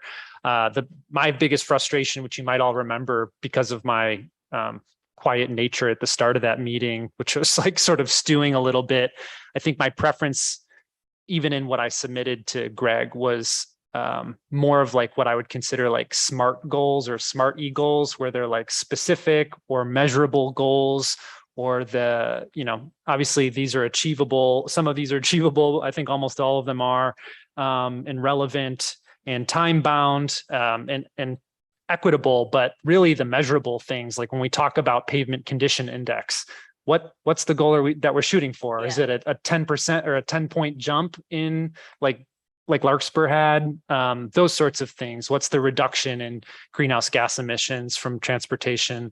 So I appreciated that activity. And I think in the future, I would want to work with a consultant or work with staff to push the council to like really consider how we measure success through this process. But I think this is a great blueprint for what that could look like, and obviously the types of things that we want to invest more energy into in terms of developing those specific and measurable goals. So thank you so much, Greg and staff, for helping us pull this together.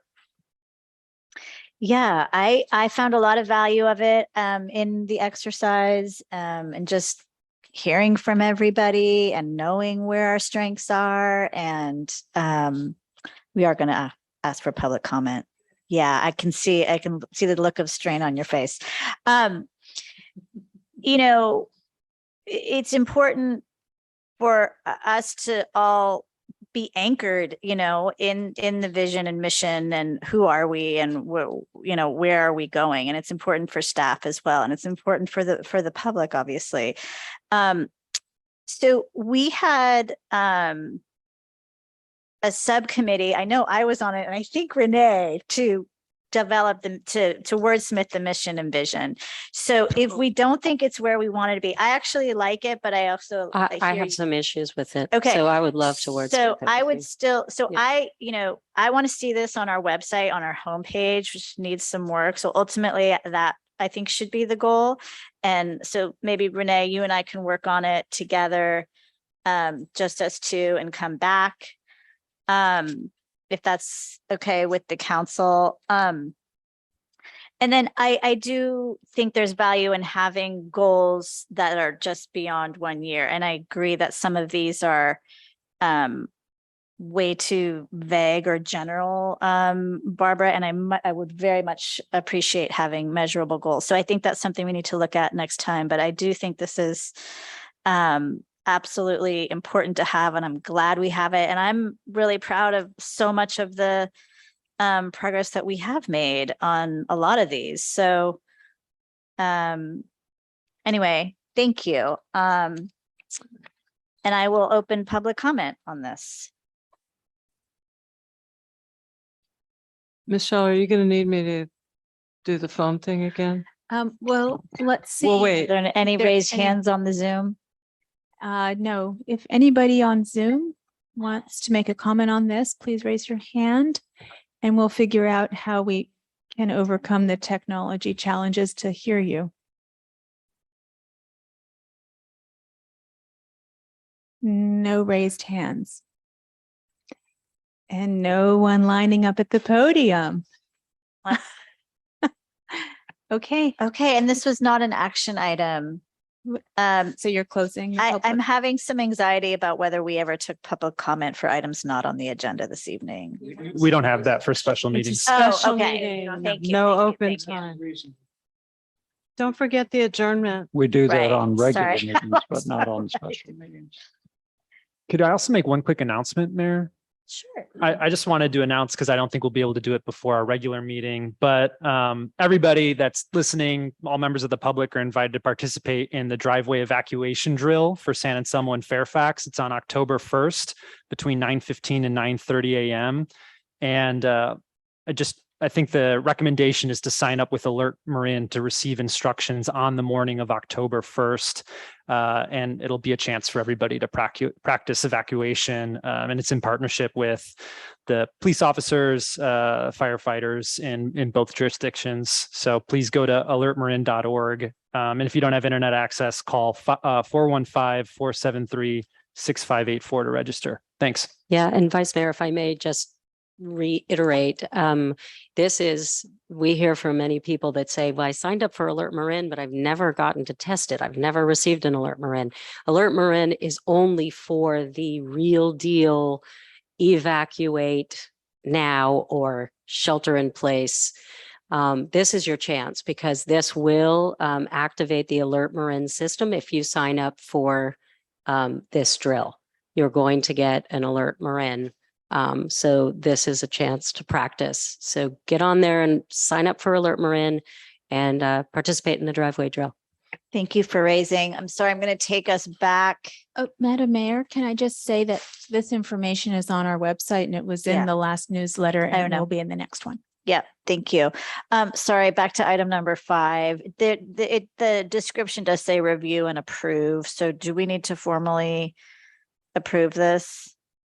I guess I would feel better. I would like to wait until we do the wordsmithing Okay. before we approve the plan, because it sounds like it's an approval of the plan. Is that correct? So it could come back on consent or something after Yeah. y'all work on Okay. that Could do language. that. That's what we'll do. It would come back. as Okay. consent. Great. Thank you. Thank you. All right. So in adjournment, we are memorializing George Gray and Yvonne Beller. The next regular meeting is Thursday, October 6th at 6:30. Thank you so much. Good evening.